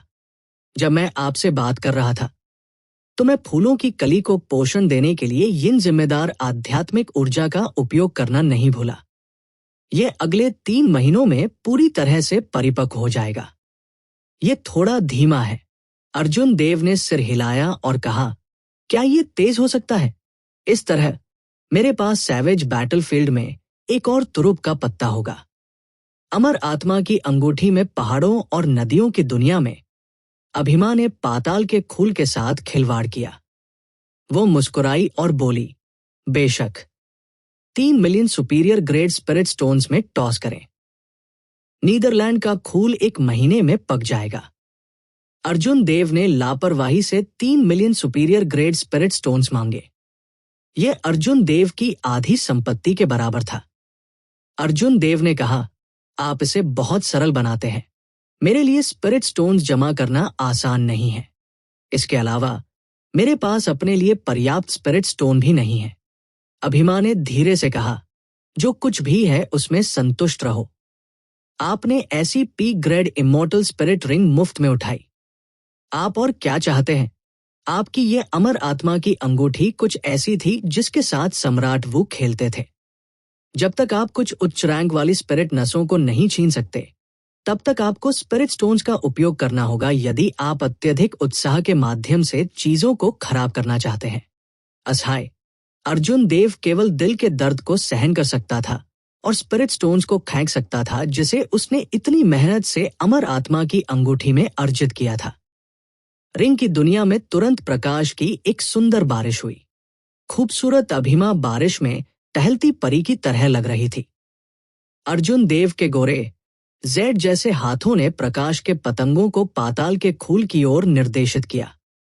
सफेद लौ खूल का कोर धीरे धीरे चमकीला हो गया। अर्जुन देव ने अमर आत्मा की अंगूठी से अपनी आध्यात्मिक भावना को वापस ले लिया। फिर उसने चाय का प्याला उठाया और एक ही बार में उसे सूखा दिया। ये मेरे तीसरे लक्ष्य पर शुरू करने का समय है। कुछ देर सोचने के बाद अर्जुन देव ने यूनिवर्स रिंग से ड्रैगन सबड्यूइंग स्लैश के लिए गुप्त मैनुअल निकाला और दूसरी चाल सोअरिंग ड्रैगन का अध्ययन करना शुरू कर दिया। गहराई में छिपा हुआ ड्रैगन, आकाश में उड़ता ड्रैगन। यह कदम पहली चाल ड्रैगन सबड्यूइंग स्लैश के बाद बनाया गया था। इसका उपयोग अकेले या blue dragon returns to the sea के साथ मिलकर किया जा सकता है। ट्रू ड्रैगन सोर्स में कई बदलाव हुए। प्रत्येक परिवर्तन में वेरिटेबल एनर्जी का परिसंचरण पथ शामिल था। इस कदम की स्थिति को समझने का उल्लेख नहीं करने के लिए केवल कई दर्जन सत्यापित ऊर्जा परिवर्तन सिरदर्द देने के लिए पर्याप्त थे। प्रत्येक वेरिटेबल एनर्जी के परिसंचरण पथ की अपनी मेरिडियन होती थी। सख्त आवश्यकताएं थी जिनके लिए मेरिडियन वेरिटेबल एनर्जी गुजरती थी और किन मेरिडियन से नहीं गुजरती थी। अर्जुन देव ने आधे बदलावों को याद रखने में कामयाब होने से पहले 3 दिन बिताए। जैसे ही उसने धीरे धीरे खुद को इसमें डुबो दिया, उसने महसूस किया कि ये कदम blue dragon returns to the sea की तुलना में बहुत अधिक जटिल था। गहराई में छिपा हुआ ड्रैगन, आकाश में उड़ता ड्रैगन। जैसे ही अर्जुन देव ने इन 2 वाक्यों को बुदबुदाया, वो गहरी सोच में प्रवेश कर गया। ये 2 वाक्य दूसरी चाल की शुरुआत में लिखे गए थे। ऐसा लग रहा था कि उनमें इस कदम की सच्चाई है। गहराई में छिपा हुआ ड्रैगन परिवर्तन की पुस्तक के कियान हेक्साग्राम का मतलब था कि एक सज्जन को कदम उठाने से पहले सही अवसर की प्रतीक्षा करनी चाहिए। उसे अपनी ताकत बनाए रखने में अच्छा होना चाहिए और जल्दबाजी में काम नहीं करना चाहिए। इस वाक्यांश के बारे में अर्जुन देव की अपनी मूल दुनिया में यही समझ थी। हालांकि इसे इस मार्शल तकनीक पर पूरी तरह से लागू नहीं किया जा सका। अर्जुन देव की समझ के अनुसार इस वाक्यांश का अर्थ ये होना चाहिए कि सच्चा अजगर गहरी खाई में छिपा हुआ था, एक चाल चलने की योजना बना रहा था। जब गति आती है तो ट्रू ड्रैगन समुद्र से बाहर निकल जाता है, जिससे वाक्यांश होता है आकाश में ड्रैगन उड़ना। समुद्र छोड़ने के बाद ब्लू ड्रैगन को किस तरह की गति आकाश में उड़ने की अनुमति देगी? आंगन के सामने झील को देखते हुए अर्जुन देव की निगाहें गहरी थी। फिर उसने अपने दिमाग में समुद्र छोड़ने वाले ब्लू ड्रैगन के दृश्य का अनुकरण किया। तेज हवा चली, बिजली चमकी और आसमान में अंधेरा छा गया। एक तूफान चल रहा था। विशाल समुद्र गुस्से से दहाड़ने लगा और सच्चा अजगर गहरे रसातल में छिप गया। अर्जुन देव बिना एक शब्द कहे आकाश की ओर देखने लगे। उसने केवल हवा और बादलों को हिलते हुए देखा। ज्वार का उतार चढ़ाव और प्रवाह आकाश में उड़ने की योजना बना रहा था। अर्जुन देव ने अपना सिर थोड़ा हिलाया और उनके मन में भ्रम गायब हो गया। उन्होंने बुदबुदाया, हेवन रैंक मार्शल तकनीक में निहित राज्य के बारे में सोचना अभी भी जल्दबाजी होगी। मुझे पहले क्विंटेसेंस के प्रचलन से खुद को परिचित करना चाहिए। वास्तव में भले ही अधिकांश काश्तकारों ने स्वर्ग रैंक मार्शल तकनीक प्राप्त कर ली हो, वे 1 या 2 वर्षों के भीतर राज्य को पूरी तरह से समझने में सक्षम नहीं होंगे। उदाहरण के लिए, जब रॉबिन एयर चंद्रमा के आसपास के 7 सितारों का सच्चा उत्तराधिकारी बन गया, तो उसने तुरंत संप्रदाय से इनाम के रूप में एक स्वर्ग रैंक मार्शल तकनीक प्राप्त की। हालांकि अब भी वो इसे पूरी तरह से समझ नहीं पाया था। जबकि बिग डीपर स्वॉर्ड क्यूई स्वतंत्र रूप से घूम सकता था। वो वास्तव में चंद्रमा को बाहर नहीं ला सकता था। वह एक मजबूत हेवन रैंक मार्शल तकनीक की लगभग 50% शक्ति ही निकाल सकता था। युवा पीढ़ी में अर्जुन देव जैसे बहुत कम लोग थे जो ब्लू ड्रैगन की 80% ताकत को बाहर निकाल सकते थे। अधिकांश लोग स्वर्ग रैंक वाली मार्शल तकनीक से संतुष्ट होंगे। हालांकि अर्जुन देव की खुद के लिए आवश्यकताएं बहुत अधिक थी। एक और 10 दिनों के बाद अर्जुन देव ने आखिरकार आकाश में उड़ते हुए ड्रैगन के सभी परिसंचरण मार्गों को समझ लिया। बिना किसी हस्तक्षेप के वह इस कदम को कुशलता से अंजाम दे सकता था। शिव आंगन में अर्जुन देव ने कृपाण खींची। कृपाण की रोशनी बिजली की तरह थी क्योंकि वह आकाश में उड़ते हुए ड्रैगन को प्रसारित कर रहा था। ट्रू ड्रैगन के शरीर पर कब्जा करने के साथ अर्जुन देव के शरीर पर एक नीली ड्रैगन छाया मंडरा रही थी। जैसे ही उनका असली सार घूमता गया, अर्जुन देव ने महसूस किया कि उनका शरीर एक अनंत शक्ति से भरा हुआ है। उसकी ताकत तेजी से बढ़ रही थी, लेकिन वह बिना छोड़े शक्ति जमा कर रहा था। छिपा हुआ अजगर रसातल में दुबका हुआ है। एक सज्जन कार्रवाई करने से पहले योजना बनाता है। जब गति बढ़ती है तो ड्रैगन आकाश में उड़ता है। अर्जुन देव ने अपने दाहिने पैर से एक हल्का कदम आगे बढ़ाया। तुरंत असीम शक्ति फूट पड़ी। ये एक बहुत ही आकस्मिक कदम था और जमीन पर दरारें दिखाई दी जो मकड़ी के जाले की तरह फैल गई। इस बल का उपयोग करते हुए अर्जुन देव का शरीर ईंधन से भरे रॉकेट की तरह बन गया जो अजगर की गर्जना के साथ आकाश में उड़ गया। ड्रैगन हवा में भर सकता है। अर्जुन देव के शरीर पर शुभ बादल छा गए। ट्रू ड्रैगन का गठन बादलों के साथ मिलकर हुआ था। इसकी शक्ति ने 9 स्वर्गों को हिला दिया और ये सभी दिशाओं से आया। वो महसूस कर सकता था कि उसकी कृपाण आभा अपने चरम पर पहुंच गई थी। जैसे ही वो ऊपर उठी, गति इतनी तेज थी कि वह उस पर प्रतिक्रिया भी नहीं दे सकता था। जब तक अर्जुन देव ने अपनी बुद्धि को ठीक किया, तब तक चरम कृपाण तकनीक हमेशा के लिए चली गई थी। वो इसे फिर से नहीं ढूंढ सका। बैंड। जब कृपाण की रोशनी कट गई तो ड्रैगन एनर्जी में विस्फोट हो गया। हवा में एक भयानक आवाज सुनाई दी और अंतरिक्ष कांपने लगा। ध्वनि तरंगे सभी दिशाओं में फैल जाती है। अपनी कृपाण को म्यान करते हुए अर्जुन देव जमीन पर गिर गए। उसने कांपती हुई जगह को देखा और लहरें बहुत देर तक टिकी रहीं। हालांकि उन्होंने अपने चेहरे पर ज्यादा खुशी नहीं दिखाई। अर्जुन देव जानते थे कि इस हमले को सफल नहीं माना जा सकता। उन्होंने केवल अपनी सत्यसार ऊर्जा के मार्ग का अनुसरण किया था और इस कदम को सरल तरीके से अंजाम दिया था।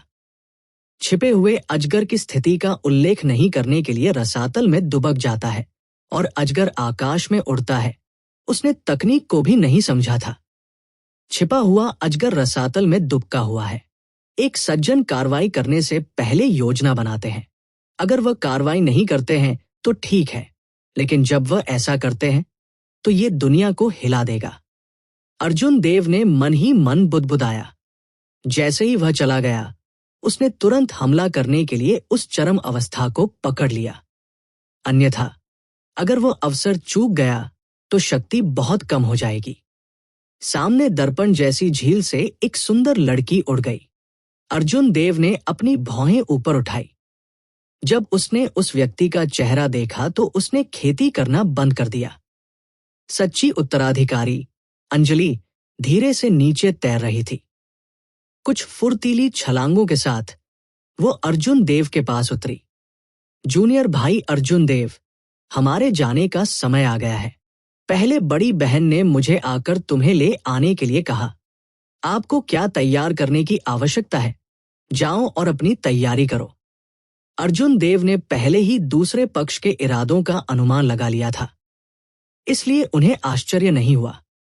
उसके पास तैयारी करने के लिए कुछ भी नहीं था, इसलिए वो किसी भी समय जा सकता था। दोनों हवा में कंधे से कंधा मिलाकर उड़ गए। अंजलि ने उत्सुकता से अर्जुन देव को आकार दिया। उसने पूछा, अर्जुन देव, क्या आपने सच में बीरांशु को चुनौती दी थी?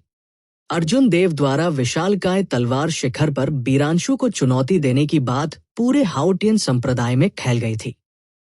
कुछ व्यस्त लोगों ने जानबूझकर इसे फैलाया। अब ये खबर पहले ही पूरे 18 दक्षिणी प्रांतों में फैल चुकी थी, जिससे इस लड़ाई को गति मिली और ये एक अपूरणीय लड़ाई में बदल गई। प्रभातिका और सुमन की बदौलत अर्जुन देव इन सब से बहुत परिचित थे। उसके लिए ये पता लगाना आसान था कि कोई इस लड़ाई में मध्यस्थता करने के लिए आने वाले संप्रदाय के बड़े लोगों से डरता था। इस प्रकार ये व्यक्ति इस योजना के साथ आया, जो चाहता था कि अर्जुन देव बीरांशु के हाथों मर जाए। जहां तक ये सवाल है कि ये कौन था, अर्जुन देव के पास इसके बारे में चिंता करने का समय नहीं था। इस बार बीरांशु के नेतृत्व में एक्सट्रीम यिन संप्रदाय निश्चित रूप से अनुभवात्मक प्रशिक्षण के लिए जाएगा। उस समय उससे मिलना समस्याग्रस्त होगा। अंजलि की नाजुक भौहों ने कुछ चिंता प्रकट की। अर्जुन देव को इससे कोई फर्क नहीं पड़ा। वो मुस्कुराया और कहा, सैवेज युद्ध क्षेत्र असीम रूप से विशाल है। इसमें अनगिनत वर्जित भूमि है। उससे टकराना बहुत मुश्किल होगा। अगर मैंने ऐसा किया भी तो भी मैं अपनी रक्षा कर पाऊंगा। अंजलि ने बेबसी से मुस्कुराते हुए कहा, मैं वास्तव में नहीं जानती कि आपका आत्मविश्वास कहां से आता है। हालांकि मेरा मानना है कि आप झूठ नहीं बोल रहे हैं। स्काई डोम दायरे के लोग हमेशा चमत्कार करेंगे, ठीक उसी तरह जैसे थंडर किंग, जिसे अतीत में हर कोई हे दृष्टि से देखता था। दोनों बातें करने लगे और हंसने लगे। जल्द ही वे शहर के फाटकों से बाहर उड़ गए। शहर के बाहर प्राचीन परिवहन संरचना की ओर बढ़ रहे थे। परिवहन संरचना एक विशाल प्लाजा के केंद्र में बनाई गई थी। इस समय प्लाजा का परिवेश हाउटियन संप्रदाय के शिष्यों से भर गया था। उन सभी की ईर्ष्यालु निगाहें थी, क्योंकि उन्होंने रॉबिन एयर और अन्य लोगों को परिवहन संरचना पर देखा था। वे देवलोक डोमेन की युवा पीढ़ी की सभी उत्कृष्ट प्रतिभाओं के साथ आकस्मिक मुठभेड़ की तलाश करने के लिए सैवेज युद्ध क्षेत्र जा रहे थे। यदि वे भाग्यशाली थे तो उनके बाहर आने के तुरंत बाद उनकी ताकत बढ़ जाएगी। सैवेज बैटलफील्ड हर 3 साल में एक बार खुलता है। हर बार जब ये बंद हो जाता है तो कई विशेषज्ञों द्वारा पूर्ववर्तियों द्वारा छोड़े गए प्राकृतिक खजाने या खजाने को खोजने की अफवाहें होंगी। ये बहुत अच्छा होगा अगर मैं जा सकूं, एक आंतरिक संप्रदाय के शिष्य ने उत्साह से कहा। भले ही पहली वरिष्ठ बहन आपको साथ लाने को तैयार हो, आप केवल एक बोझ होंगे। क्या आपको लगता है कि एक सच्चे उत्तराधिकारी के रूप में आप अपनी रक्षा कर सकते हैं? बगल में किसी ने मजाक उड़ाया।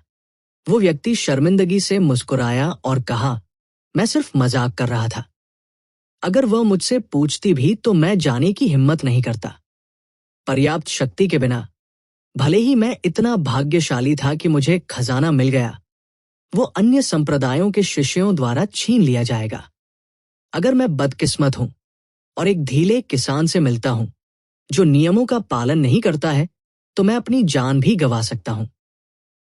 बगल में मौजूद व्यक्ति मुस्कुराया और कहा, यह अच्छा है कि आप जानते हैं, हम आंतरिक संप्रदाय के शिष्यों का उस तरह का भाग्य नहीं है।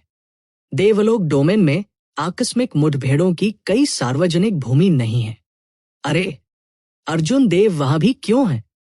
एक तेज आंखों वाले व्यक्ति ने परिवहन संरचना में सफेद वस्त्र पहने अर्जुन देव को देखा और तुरंत चिल्लाया, ये वास्तव में वह है।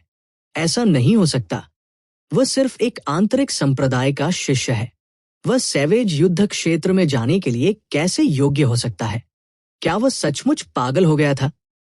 सबसे पहले उसने बीरांशु को अहंकार से चुनौती दी। अब वो वास्तव में सैवेज युद्ध क्षेत्र में पहली वरिष्ठ बहन का अनुसरण करने की हिम्मत करता है।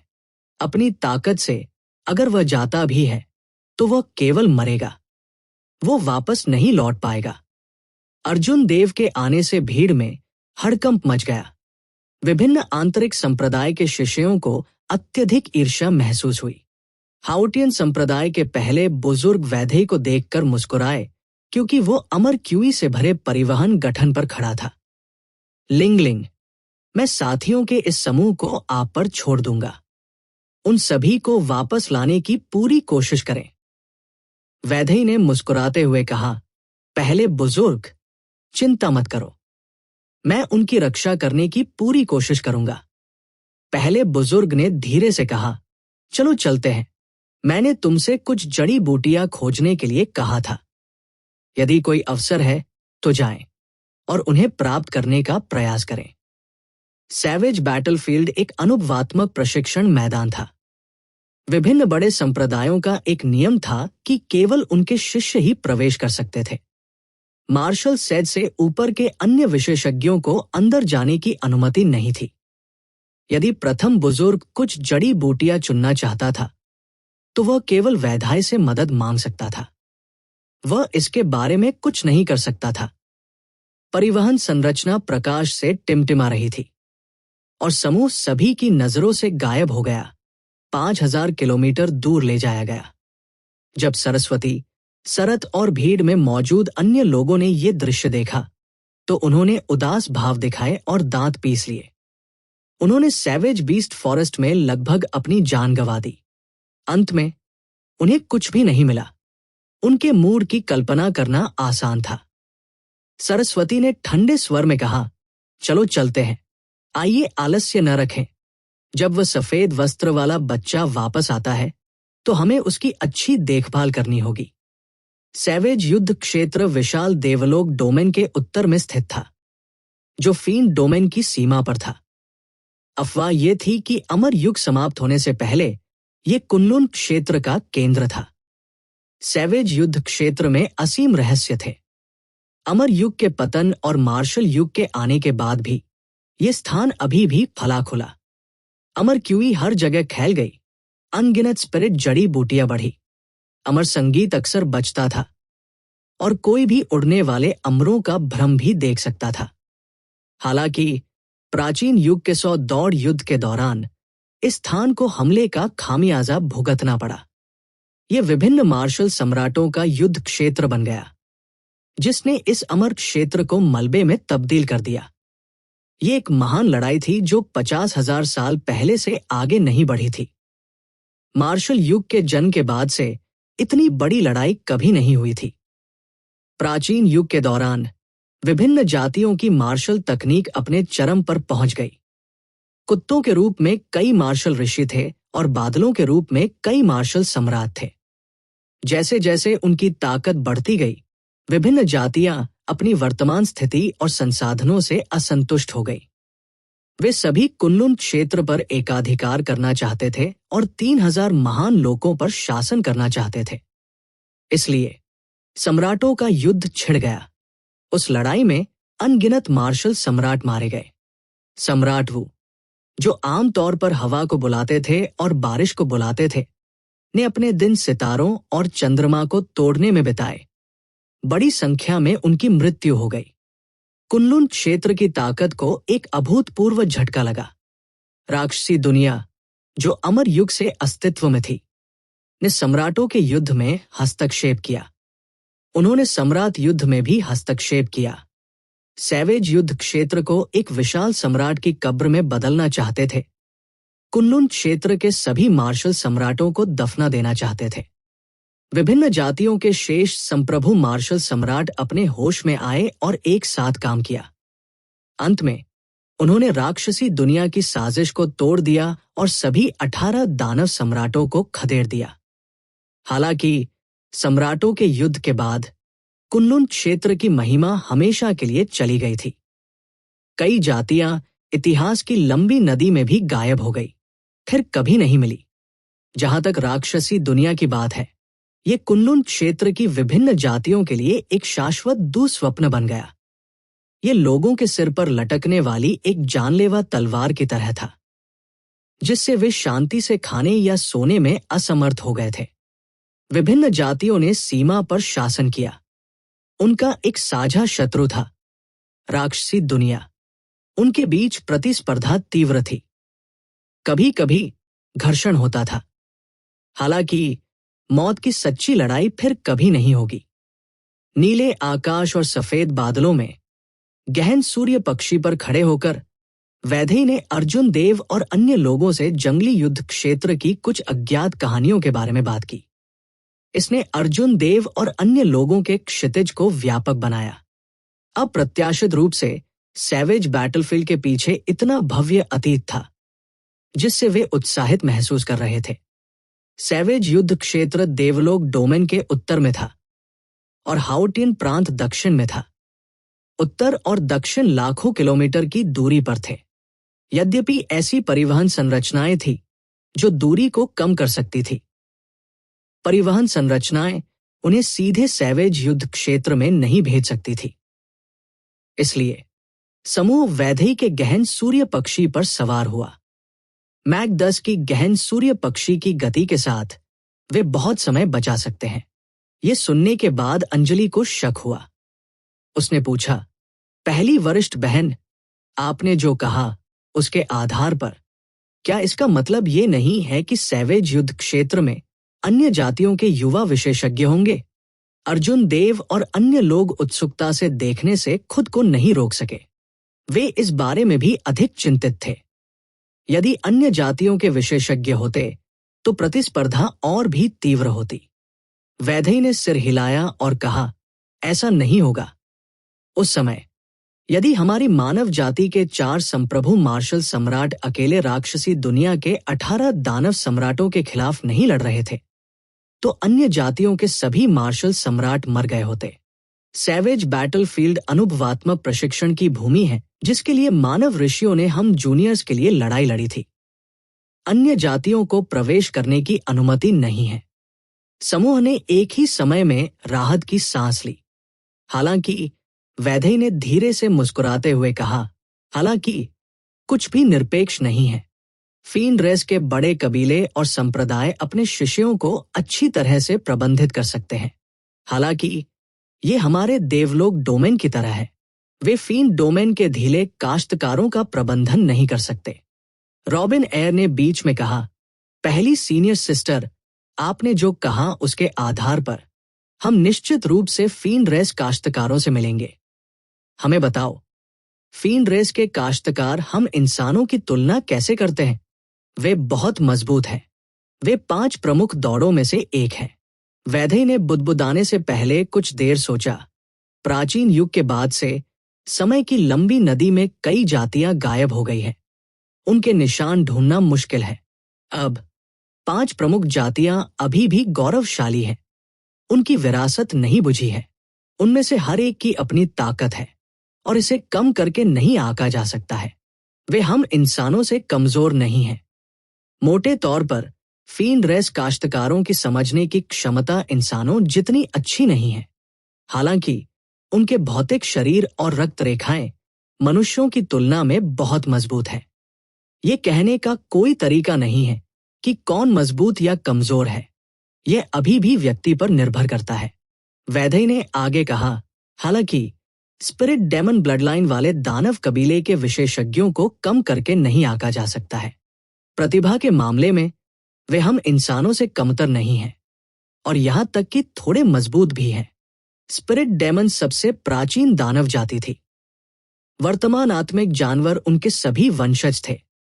यह सिर्फ इतना था कि उनकी रक्तरेखा अनगिनत बार पतली हो गई थी। वर्तमान आत्मिक जानवर पहले ही अपनी जन्मजात राक्षसी प्रकृति खो चुके थे। उन्हें फिर से राक्षसी बनने के लिए खेती करने की जरूरत थी। शिव, ठीक इसी समय एक सफेद जेड युद्धपोत जो मंडप की तरह दिखता था पीछे से उड़ गया। युद्धपोत के आने से पहले ही अर्जुन देव को एक भयानक आभा महसूस हो रही थी। हरमन अरोड़ा ने पीछे मुड़कर देखा और भौहें चढ़ा दी। ये पूर्णिमा मंडप का सफेद जेड जहाज है। नेता दक्षिण के शीर्ष ब्लेड्समैन सिकंदर है। वे भी यही हैं। अर्जुन देव ने ऊपर देखा और सिकंदर, जिसे अर्जुन देव पहले एक बार मिला था, अपनी कमर पर लटकी हुई कृपाण पर अपना बायां हाथ रखकर सीधा खड़ा था। उसकी टकट की ब्लेड की तरह तेज थी, हवा में छेद कर रही थी। 10,000 मीटर दूर से भी आंखों में देखने पर आंखों में हल्का दर्द महसूस होता था। अंजलि और अन्य लोग सिकंदर की निगाहें बर्दाश्त नहीं कर सके। उन्होंने सदमे में कहा, कृपाण का इरादा कितना मजबूत है। ऐसा लग रहा है कि सिकंदर की ताकत फिर से बढ़ गई है। वैदेही ने धीरे से सिर हिलाया और कहा, ब्लेड्समैन की ताकत बेहद भयानक होती है। उनके पास तलवारबाज की शांति है, लेकिन उनमें गर्व और अत्याचार की भावना भी है। दुनिया में बहुत सारे सच्चे ब्लेड्समैन नहीं हैं। वे सिर्फ किसान हैं जो कृपाण का उपयोग करते हैं। युवा पीढ़ी के बीच सिकंदर निस्संदेह एक सच्चे ब्लेड्समैन है। जब अंजलि ने यह सुना तो उसने अर्जुन देव पर एक नजर डाली, जिसने अभी भी अपनी निगाहें नहीं हटाई। उसने मन ही मन सोचा, पहली सीनियर सिस्टर का सिकंदर का इतना उच्च मूल्यांकन है। मुझे आश्चर्य है कि वो अर्जुन देव के बारे में क्या सोचती है। क्या वह एक सच्चा ब्लेड्समैन भी है? वैदेही, बहुत समय हो गया है। सफेद जेड युद्धपोत ने प्रोफाउंड सन बर्ड को पकड़ लिया। जब सिकंदर ने वैदेही को देखा तो उसने उनका अभिवादन किया। वैदेही ने थोड़ा सिर हिलाया और धीरे से मुस्कुराया। ये वास्तव में एक लंबा समय हो गया है। आपका सुधार वास्तव में आश्चर्यजनक है। 1 साल से भी कम समय में आप शायद हम 7 दिग्गजों को चुनौती देना शुरू कर देंगे। सिकंदर ने अपने कठोर चेहरे पर एक फीकी मुस्कान प्रकट की। उसने गंभीरता से कहा, चिंता मत करो, मैं निश्चित रूप से आपको चुनौती देने वाला आखिरी व्यक्ति होऊंगा। मैं पहले अपनी छुट्टी ले लूंगा। हम सैवेज युद्ध क्षेत्र में फिर मिलेंगे। 18 दक्षिणी प्रांतों में से केवल वैदेही ने 7 दिग्गजों की उपाधि प्राप्त की। हालांकि दोनों के मन में कोई रंजिश नहीं थी, लेकिन इस रिश्ते की वजह से उनके बीच कंपटीशन जबरदस्त था। इसलिए जबकि सिकंदर का स्वर शांत लग रहा था, वास्तव में एक गहन टकराव अंदर छिपा हुआ था। वैदेही मंद मंद मुस्कुराए। उसके सुरुचिपूर्ण और परिष्कृत चेहरे पर डर का जरा सा भी निशान नहीं था। जैसे ही युद्धपोत तेज होने वाला था और प्रोफाउंड सन बर्ड से आगे निकलने वाला था, सिकंदर ने अचानक अपने हाथ की एक लहर के साथ सफेद जेड युद्धपोत को रोक दिया। फिर उन्होंने आश्चर्य से अर्जुन देव की ओर देखा। सिकंदर की पुतलियां सिकुड़ गई, क्योंकि उसने अपने दिमाग में सरल सफेद वस्त्र पहने अर्जुन देव को अंकित कर लिया। फिर उसे फिर से उड़ान भरने के लिए युद्धपोत मिला। पहले वरिष्ठ भाई, पहले क्या हुआ था? सफेद जेड युद्धपोत पर एक महिला शिष्य ने जिज्ञासा से पूछा। सिकंदर ने सहज भाव से जवाब दिया, ज्यादा कुछ नहीं। मैं सिर्फ किसी ऐसे व्यक्ति से मिला जिसके इरादे से मेरी तुलना में कोई कमजोर नहीं था। मैं कुछ हैरान था। जब पूर्णिमा मंडप के अन्य सच्चे उत्तराधिकारियों ने यह सुना तो वे बहुत चौंक गए। सिकंदर के आकस्मिक शब्दों ने उन्हें स्तब्ध कर दिया। दूसरों को शायद पता नहीं होगा कि सिकंदर का कृपाण इरादा कितना मजबूत था, लेकिन वे इसे अच्छी तरह से जानते थे। वो एक महान पूर्णता कृपाण इरादा था। यहां तक कि पुरानी पीढ़ी के कई ब्लेड्समैन भी इसे हासिल नहीं कर सके। इसके अलावा ये एक आदर्श महान पूर्णता कृपाण इरादा था। वह इसे अपनी इच्छानुसार जारी और वापस ले सकता था। हाउटियन संप्रदाय का वो व्यक्ति अज्ञात था। वो अपने प्रतिभाशाली पहले वरिष्ठ भाई की तरह कैसे हो सकता है? इतनी कम उम्र में एक महान पूर्णता कृपाण के इरादे को समझ सकता है। मुझे अब याद है, वो व्हाइट रोब ब्लेड्समैन अर्जुन देव है। वो पागल आदमी है जिसने बिरांशु को चुनौती दी थी, पहले बोलने वाली महिला शिष्या ने कहा। सिकंदर की आंखों में तेज रोशनी चमक उठी। उसने धीरे से कहा, तो ये वो है। ऐसा लगता है कि मुझे एक्सट्रीम यिन संप्रदाय में लड़ाई पर जाकर एक नजर डालनी है। गहन सूर्य पक्षी पर सवार अन्य 5 लोगों ने अर्जुन देव को दिलचस्पी से देखा। जाहिर है वे भी आश्चर्यचकित थे। सिकंदर ने युद्धपोत को रोका और अर्जुन देव की ओर देखा। ब्लेड्समैन आमतौर पर बेहद शांत होते थे। वे शांति से जीवन और मृत्यु का सामना कर सकते थे। बहुत कम चीजें उनकी भावनाओं को इतनी तीव्रता से उतार चढ़ाव का कारण बनेंगी। वैदेही ने मुस्कुराते हुए कहा, जूनियर भाई अर्जुन देव वास्तव में अथाह है।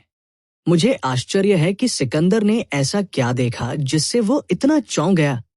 अर्जुन देव का हृदय दर्पण की तरह स्पष्ट था। वह जानता था कि एक सच्चे ब्लेड्समैन से अपने कृपाण के इरादे को छिपाना बहुत मुश्किल होगा। सिकंदर ने यही देखा था। अर्जुन देव धीरे से मुस्कुराए और अपने कंधे उचकाए। फिर उसने लापरवाही से कहा, कौन जानता है? चूंकि अर्जुन देव अपना तुरूप का पत्ता उजागर नहीं करना चाहते थे, इसलिए बाकी लोग पूछ नहीं सकते थे। आखिरकार हर किसी के अपने रहस्य थे।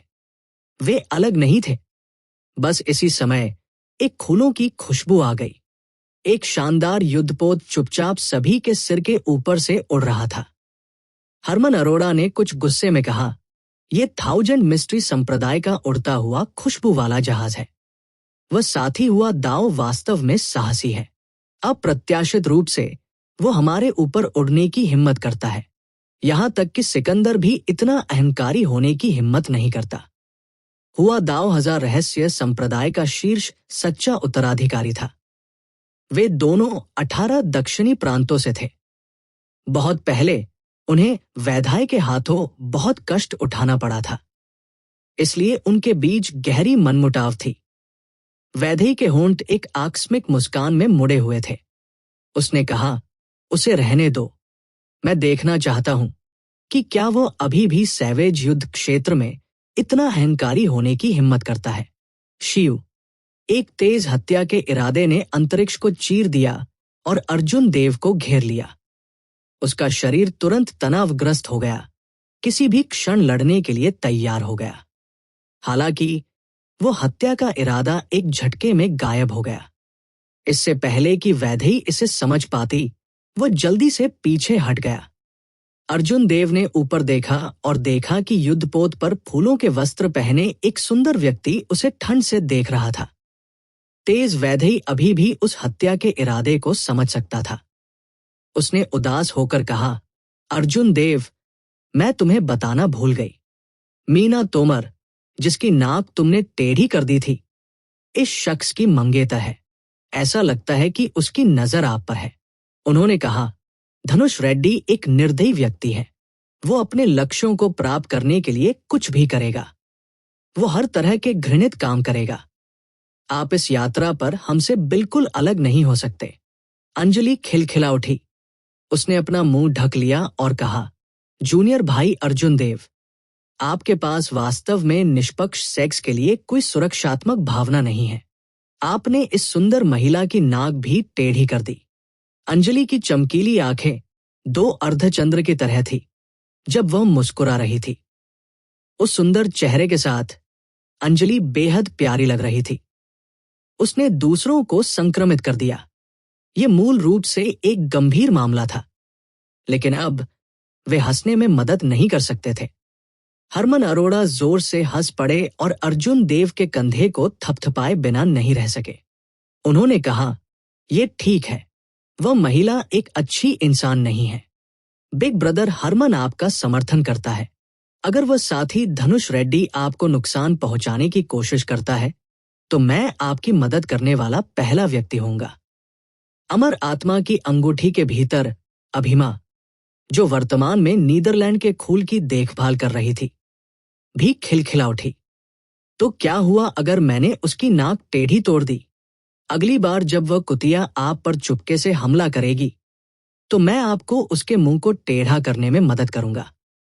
अर्जुन देव अवाक रह गया। ये लोग वास्तव में चाहते थे कि दुनिया अराजकता में हो। हजार रहस्य संप्रदाय के शीर्ष सच्चे उत्तराधिकारी के रूप में भले ही धनुष रेड्डी सिकंदर की तरह मजबूत ना हो, लेकिन उनसे निपटना आसान नहीं होगा। इसके अलावा वैधई ने जो कहा, उसके अनुसार यह व्यक्ति निश्चित रूप से एक नीच चरित्र था। धर्मी दावों के कुछ लोगों ने जिन तरीकों का उपयोग करने का तिरस्कार किया, वे इस व्यक्ति द्वारा बहुत अच्छी तरह से उपयोग किए जा सकते हैं। वैधई गर्मजोशी से मुस्कुराए। उसके फड़फड़ाते बैंगनी वस्त्रों ने उसे एक परी की तरह बना दिया जो नश्वर दुनिया में गिर गई थी। उन्होंने कहा, अर्जुन देव, आपको धनुष रेड्डी के बारे में ज्यादा चिंता करने की जरूरत नहीं है। अगर वह कोई कदम उठाने की हिम्मत करता है, तो मैं सीधे उसे मार डालूंगा। सैवेज बैटलफील्ड कोई और जगह नहीं है। अर्जुन देव का स्वर उदासीन था। लेकिन इसमें एक निर्विवाद आत्मविश्वास और अत्याचार था जो किसी को सुरक्षा की भावना देता था। जब कोई दूर से देखता है तो दूर क्षितिज में एक फीकी काली स्क्रीन की खोज की जा सकती है। इसने आकाश और जमीन को जोड़ा। हालांकि कोई भी इसे स्पष्ट रूप से नहीं देख सकता था क्योंकि ये बहुत दूर था। जैसे जैसे समूह आगे बढ़ा, वे पूरे देवलोक डोमेन से अधिक उत्कृष्ट प्रतिभाओं से मिले। उन सभी के पास शक्तिशाली तकनीकें थी और वे प्रत्याशा से भरे हुए थे क्योंकि वे सैवेज युद्ध क्षेत्र की ओर उत्साह से उड़ान भर रहे थे। कभी कभी लोग अर्जुन देव के समूह का अभिवादन करते थे। बेशक वे सभी वैदेही के सम्मान में ऐसा कर रहे थे। युवा पीढ़ी के 7 दिग्गजों में अर्जुन देव एकमात्र महिला थी। इसके अलावा वो एक फूल की तरह सुंदर लड़की थी। वैधाय की लोकप्रियता 18 दक्षिणी प्रांतों तक ही सीमित नहीं थी, बल्कि पूरे देवलोक डोमेन में थी। 3 दिन बाद समूह पहले से ही उस फीकी काली स्क्रीन को बहुत स्पष्ट रूप से देख सकता था। ये घने काले क्यूई से बनी दीवार थी। ये अज्ञात था कि ये कितना मोटा था। इसने आकाश को जमीन से जोड़ा, जिससे एक राक्षसी बाधा बन गई जिसने इस स्थान को बंद कर दिया। काली राक्षसी क्यूई ने एक दिल की धड़कन भरी आभा दी। अगर कोई इसे लंबे समय तक देखता है तो वो एक असहनीय दबाव महसूस करेगा। विभिन्न संप्रदायों के कई साधक एक छोटे से टीले पर खड़े थे, जो काले अवरोध से ज्यादा दूर नहीं था। एक दूसरे से बातचीत करते समय आवाजों का हंगामा था। जब दोस्त मिलते थे तो वे खुशी से बातें करते थे। जब दुश्मन मिले तो वे बिना कुछ कहे तुरंत लड़ने लगे। इससे पहले कि अर्जुन देव और अन्य लोग टीले पर उतरे, उन्होंने तीव्र लड़ाई की आवाजें सुनी। सर्वोत्कृष्टता बढ़ गई और हवा गड़गड़ाहट की तरह गरजने लगी। उत्साह देखने के लिए कई किसान लड़ाई के आसपास एकत्र हुए। कभी कभी वे अपना सिर हिलाते थे। जाहिर है, ये लड़ाई उच्च गुणवत्ता की थी। यह किसी साधारण छोटे चरित्र की लड़ाई नहीं थी। अन्यथा ये इस तरह की प्रशंसा को आकर्षित नहीं करता। गहन सूर्य पक्षी पर हरमन अरोड़ा की आंखें चमक उठीं। वह चिल्लाया, ये सिकंदर है। वो किसी के साथ द्वंद्व युद्ध कर रहा है। अर्जुन देव ने बहुत पहले ही देख लिया था कि लड़ने वाला ब्लेडमैन सिकंदर है, जिससे वह 3 दिन पहले मिला था। जहां तक दूसरे व्यक्ति की बात है, अर्जुन देव ने काले रंग की लकड़ी की छड़ी पकड़े हुए मोटे आदमी को नहीं पहचाना। हालांकि जिस तरह से उसने लड़ाई लड़ी, उसके आधार पर वो आसानी से बता सकता था कि वह एक युद्ध क्षेत्र का कृषक था। सिकंदर की चालें बड़ी और दमदार थी। जैसे ही उसने अपने कर्मचारियों को बहाया, एक तेज हवा चली क्योंकि वो लगातार चिल्लाता रहा। उसके पीछे एक प्राचीन विशालकाय की छवि भी थी, जो लकड़ी के छड़े को भी लहरा रहा था। प्राचीन विशालकाय के रक्त के सक्रिय होने के साथ मोटे आदमी की ताकत बेहद क्रूर थी। उसने सिकंदर को चकमा देने के लिए मजबूर किया। सिकंदर अपने स्तर के साथ, तुम मेरे बड़े भाई को चुनौती देने की हिम्मत करते हो। तुम बहुत भोले हो। मोटा आदमी जोर से हंसा, खुद से बहुत खुश दिखाई दिया। विशाल आभा वाले 9 युद्ध क्षेत्र के कृषक मोटे आदमी के पीछे खड़े थे। वे प्रसिद्ध 10 महान युद्ध क्षेत्र प्रतिभाएं थी। सिकंदर ने पहले जिस मोटे आदमी को एक कृपाण के प्रहार से हराया था, उसके चेहरे पर अभी भी एक निशान था। वह जोर से हंसे और कहा, दूसरा भाई उसे बेरहमी से पीटा। बाद में मैं उसके चेहरे पर एक कछुआ उकेरूंगा और उसे दिखाऊंगा कि युद्ध क्षेत्र के किसान कितने शक्तिशाली हैं। जब अर्जुन देव ने यह सुना तो उन्हें द्वेष समझ में आ गया। युद्ध क्षेत्र के काश्तकारों ने हमेशा एक साथ काम किया। इससे पहले सिकंदर ने 10वें भाई को बुरी तरह पीटा था। अब जब वे फिर से मिले तो निश्चित रूप से वो बदला लेना चाहता था। हालांकि अर्जुन देव की राय में यह मुश्किल होगा। दूसरे स्थान पर रहने वाली युद्ध क्षेत्र प्रतिभा सिकंदर के लिए एक मैच नहीं होगी। उसे भी बुरी हार का सामना करना पड़ेगा। कृपाण के इरादे के समर्थन से एक ब्लेड्समैन को आमने सामने टकराने का डर नहीं था। भले ही सिकंदर के पास एक महान पूर्णता कृपाण इरादा था, फिर भी वह चकमा दे गया। स्पष्ट रूप से वह एक कमजोर बिंदु की तलाश में था और अपनी किसी भी ताकत या ट्रम्प कार्ड को बर्बाद नहीं करते हुए इसे एक ही हमले में मारना चाहता था। एक और वो युद्ध क्षेत्र के शीर्ष प्रतिभा से पहरा दे रहा था, जिसने अभी तक अपनी चाल नहीं चलाई थी। इसके अलावा जब वह बाद में सैवेज युद्ध क्षेत्र में प्रवेश करता था तो उसे और भी तीव्र प्रतिस्पर्धा का सामना करना पड़ता था। यह सिर्फ एक क्षुधावर्धक था। यदि वह अपनी सर्वोत्कृष्टता को संरक्षित कर सकता है तो वह करेगा। यदि वह अपने तुरुप के पत्ते उजागर नहीं कर सका तो वह करेगा। वास्तव में यह वैसा ही था जैसा अर्जुन देव को उम्मीद थी। मोटा आदमी ने जी भरकर लड़ाई लड़ी, जिससे सिकंदर को पीछे हटने के लिए मजबूर होना पड़ा। जब अर्जुन देव ने खुद को इतनी सारी उत्कृष्ट प्रतिभाओं के सामने प्रसिद्ध सिकंदर को इतनी दयनीय स्थिति में धकेल दिया तो वह बहक जाने से खुद को रोक नहीं सका। लगातार हो रहे हमलों के बीच एक मामूली खामी सामने आई।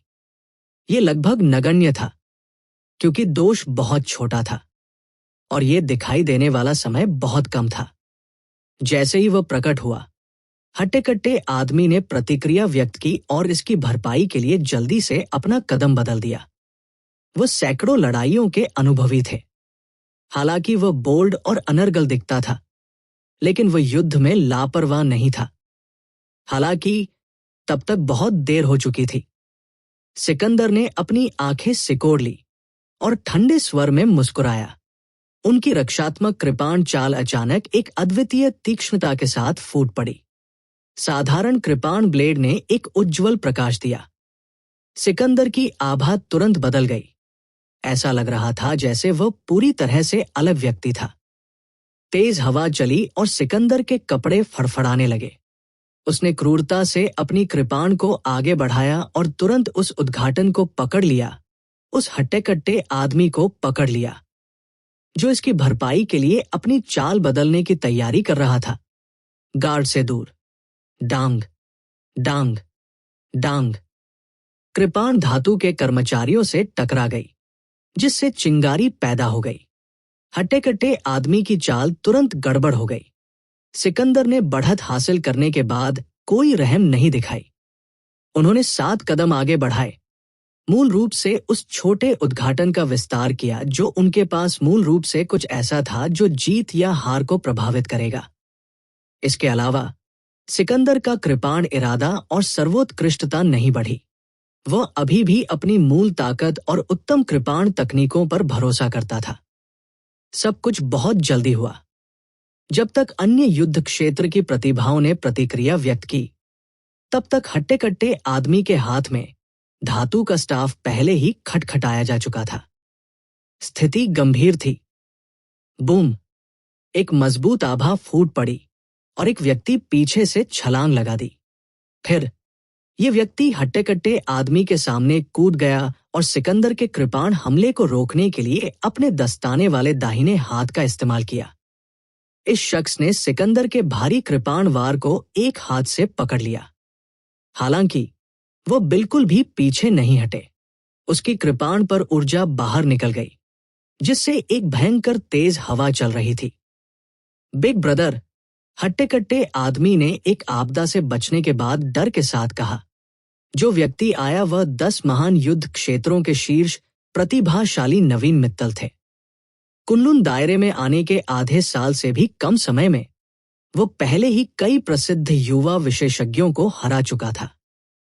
इससे नवीन मित्तल की प्रतिष्ठा तेजी से बढ़ने लगी थी। युद्ध के क्षेत्र की शीर्ष प्रतिभा के रूप में उनकी प्रतिष्ठा बिल्कुल भी अतिरंजित नहीं थी। सिकंदर और नवीन मित्तल दोनों एक दूसरे की ताकत से डरते थे। थोड़ी देर तक मारपीट करने के बाद उन्होंने चुपचाप एक ही समय में अपनी चालें वापस ले ली।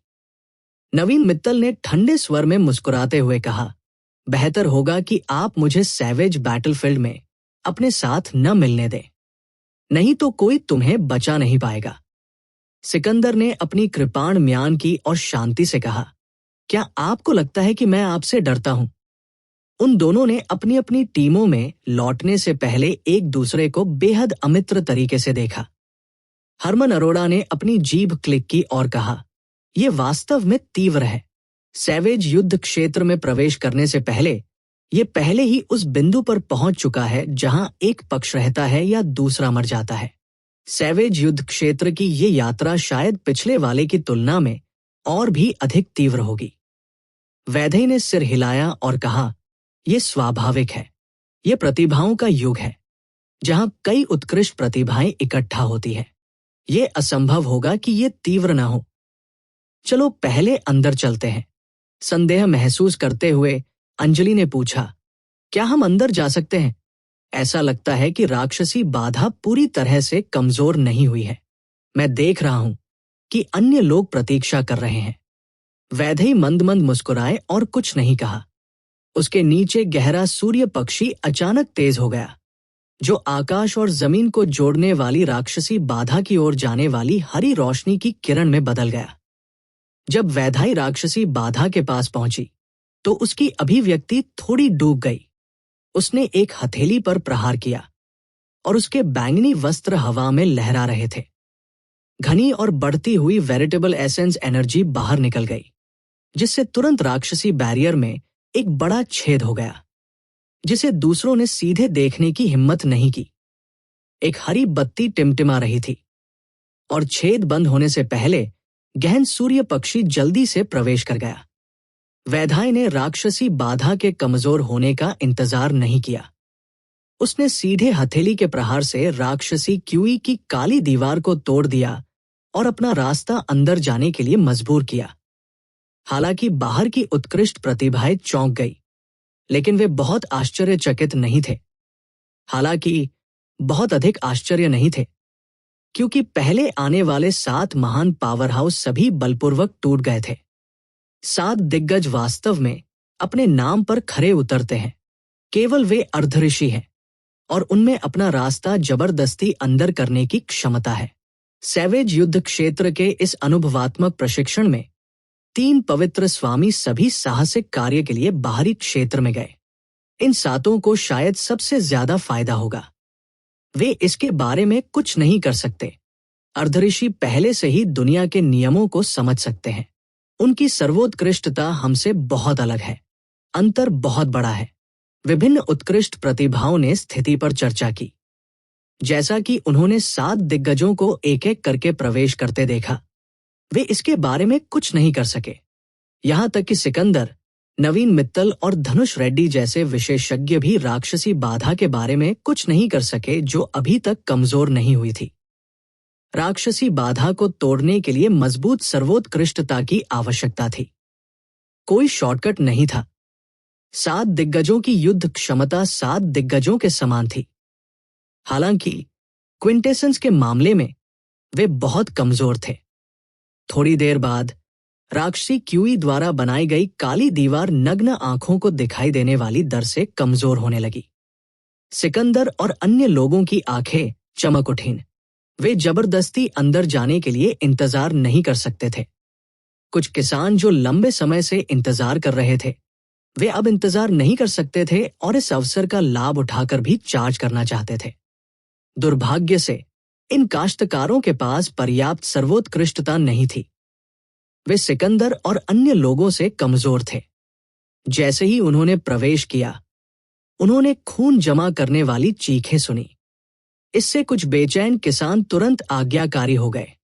केवल जब आकाश में अंधेरा छा गया और राक्षसी बाधा पूरी तरह से कमजोर हो गई, तभी हर कोई एक ही फाइल में सैवेज युद्ध क्षेत्र में प्रवेश कर गया। उसी समय कुछ डरपोक आकृतियों ने 500 किलोमीटर तक फैले राक्षसी बैरियर के कुछ अधिक उजाड़ क्षेत्रों से प्रवेश करने का अवसर लिया। ये सभी ढीले किसान थे जो सैवेज बैटलफील्ड की प्रसिद्धि के कारण आए थे। वे सभी बहुत बूढ़े थे और गहरी खेती करते थे। उनमें से अधिकांश कम से कम सिकंदर जितने मजबूत थे।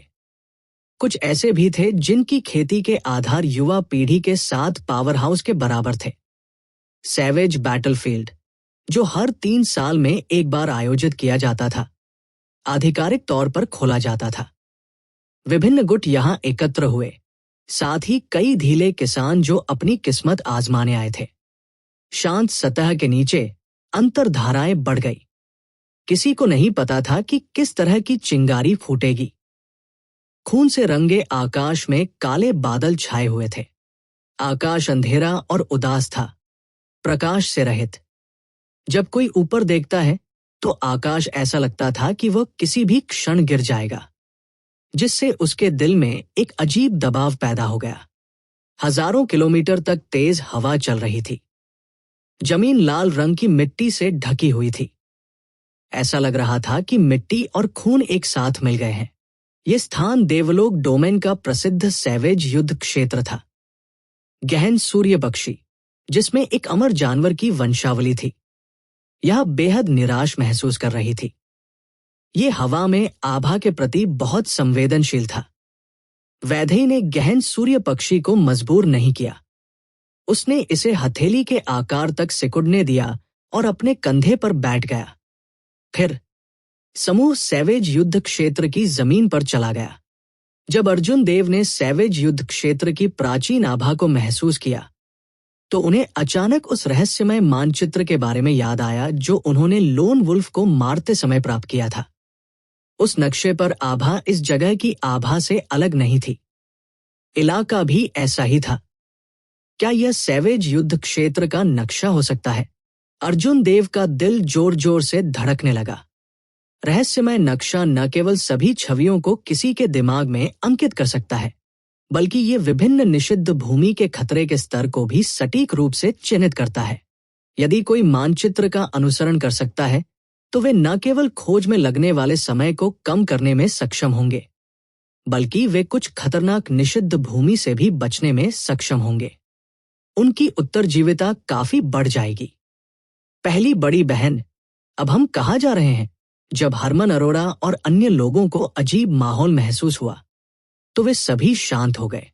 फिर उन्होंने वैदेही की ओर देखा, जो पहले यहां आ चुके थे। वैदेही ने चारों ओर देखा और कहा, अब हम सैवेज बैटलफील्ड के उत्तरी भाग, खूनी जमीन बंजर भूमि में। ये एक परिधीय क्षेत्र है, इसलिए ये बहुत खतरनाक नहीं है। हालांकि हमें अभी भी सावधान रहने की जरूरत है। हरमन अरोड़ा की आंखें चमक उठीं। वो मुस्कुराया और कहा, मैंने पहले भी खूनी जमीन बंजर भूमि के बारे में सुना है। ये स्थान रक्त क्रिस्टल का उत्पादन करता है। ये एक खजाना भूमि है। रक्त क्रिस्टल दुर्लभ अयस्क थे जो केवल अंतहीन नरसंहारों से भरे प्राचीन युद्ध क्षेत्रों में ही बन सकते थे।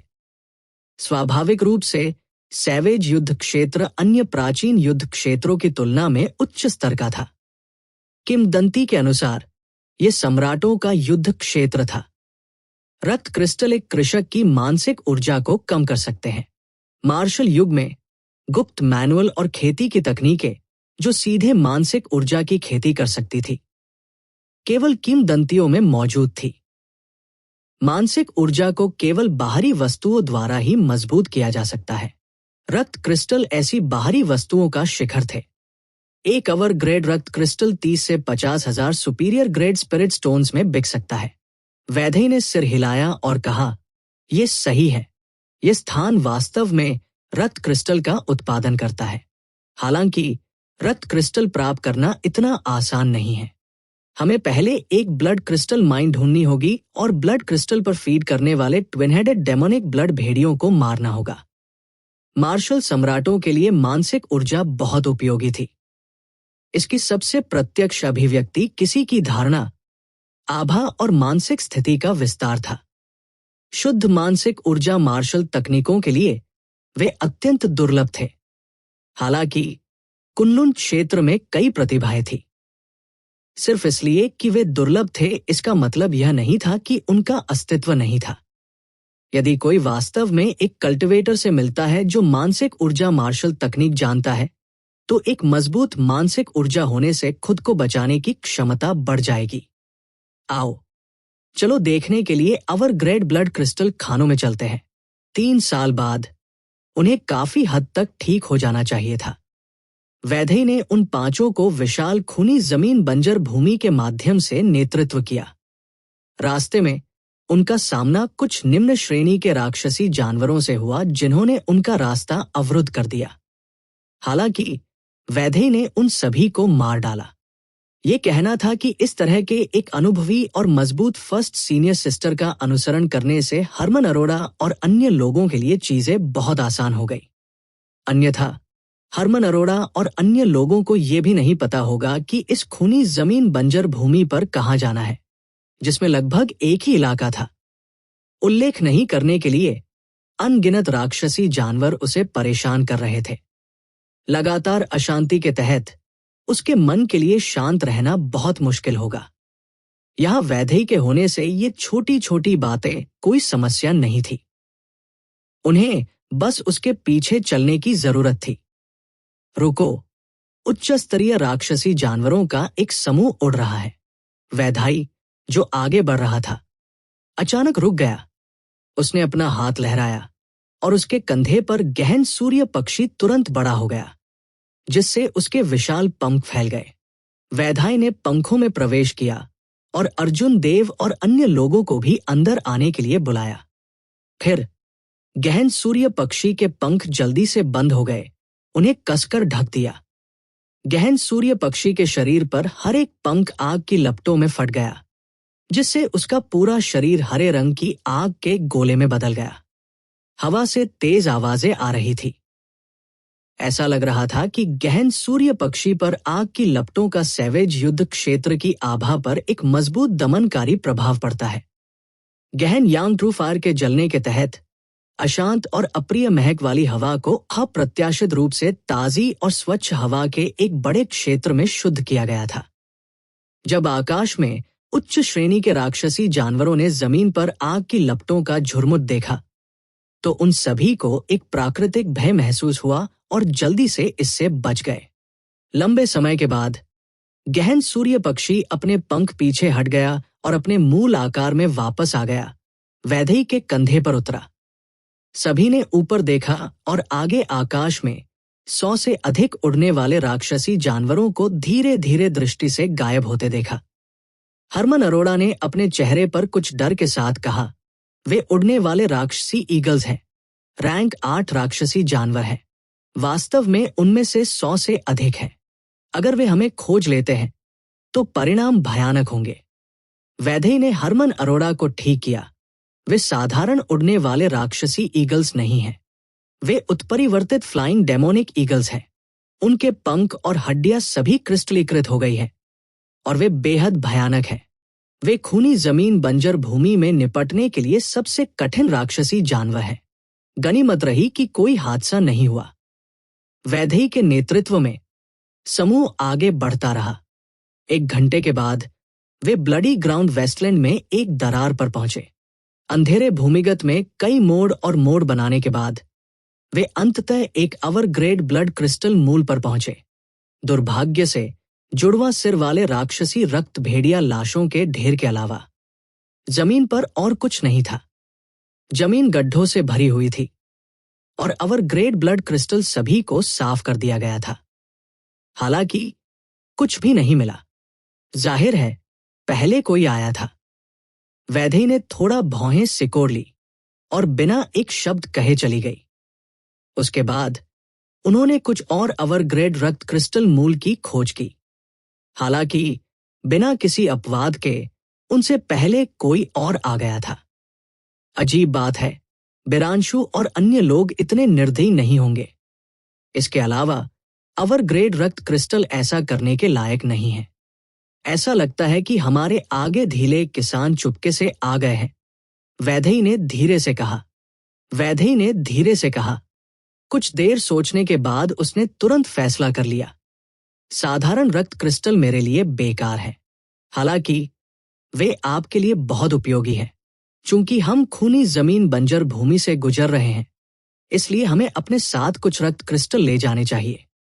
6 घंटे बाद वैदेही ने समूह को खूनी ग्राउंड बंजर भूमि की गहराई में एक दरार तक पहुंचाया। लाल रंग की दरार फट गई और दोनों तरफ मिट्टी से तरल बह गया। ये खून की तरह लग रहा था। बहुत अजीब लग रहा था। ये एक औसत दर्जे का ग्रेड रक्त क्रिस्टल मूल है। यहाँ के संरक्षक जानवर और भी मजबूत हैं। नियमित रूप से ढीले काश्तकार यहाँ जोखिम लेने की हिम्मत नहीं करेंगे। ध्यान से, जब समूह ने यह सुना तो उन्होंने आराम करने की हिम्मत नहीं करते हुए अपना गार्ड उठाया। लाल रंग का तरल दरार के किनारों से नीचे बह गया, जिससे भारी बदबू आ रही थी। जैसे ही अर्जुन देव और अन्य लोग धीरे धीरे नीचे उतरे, उन्होंने एक लंबी परीक्षा का अनुभव किया। ये दरार वास्तव में मेडिल ग्रेड ब्लड क्रिस्टल मूल के मार के रूप में अपने नाम पर खरी उतरी।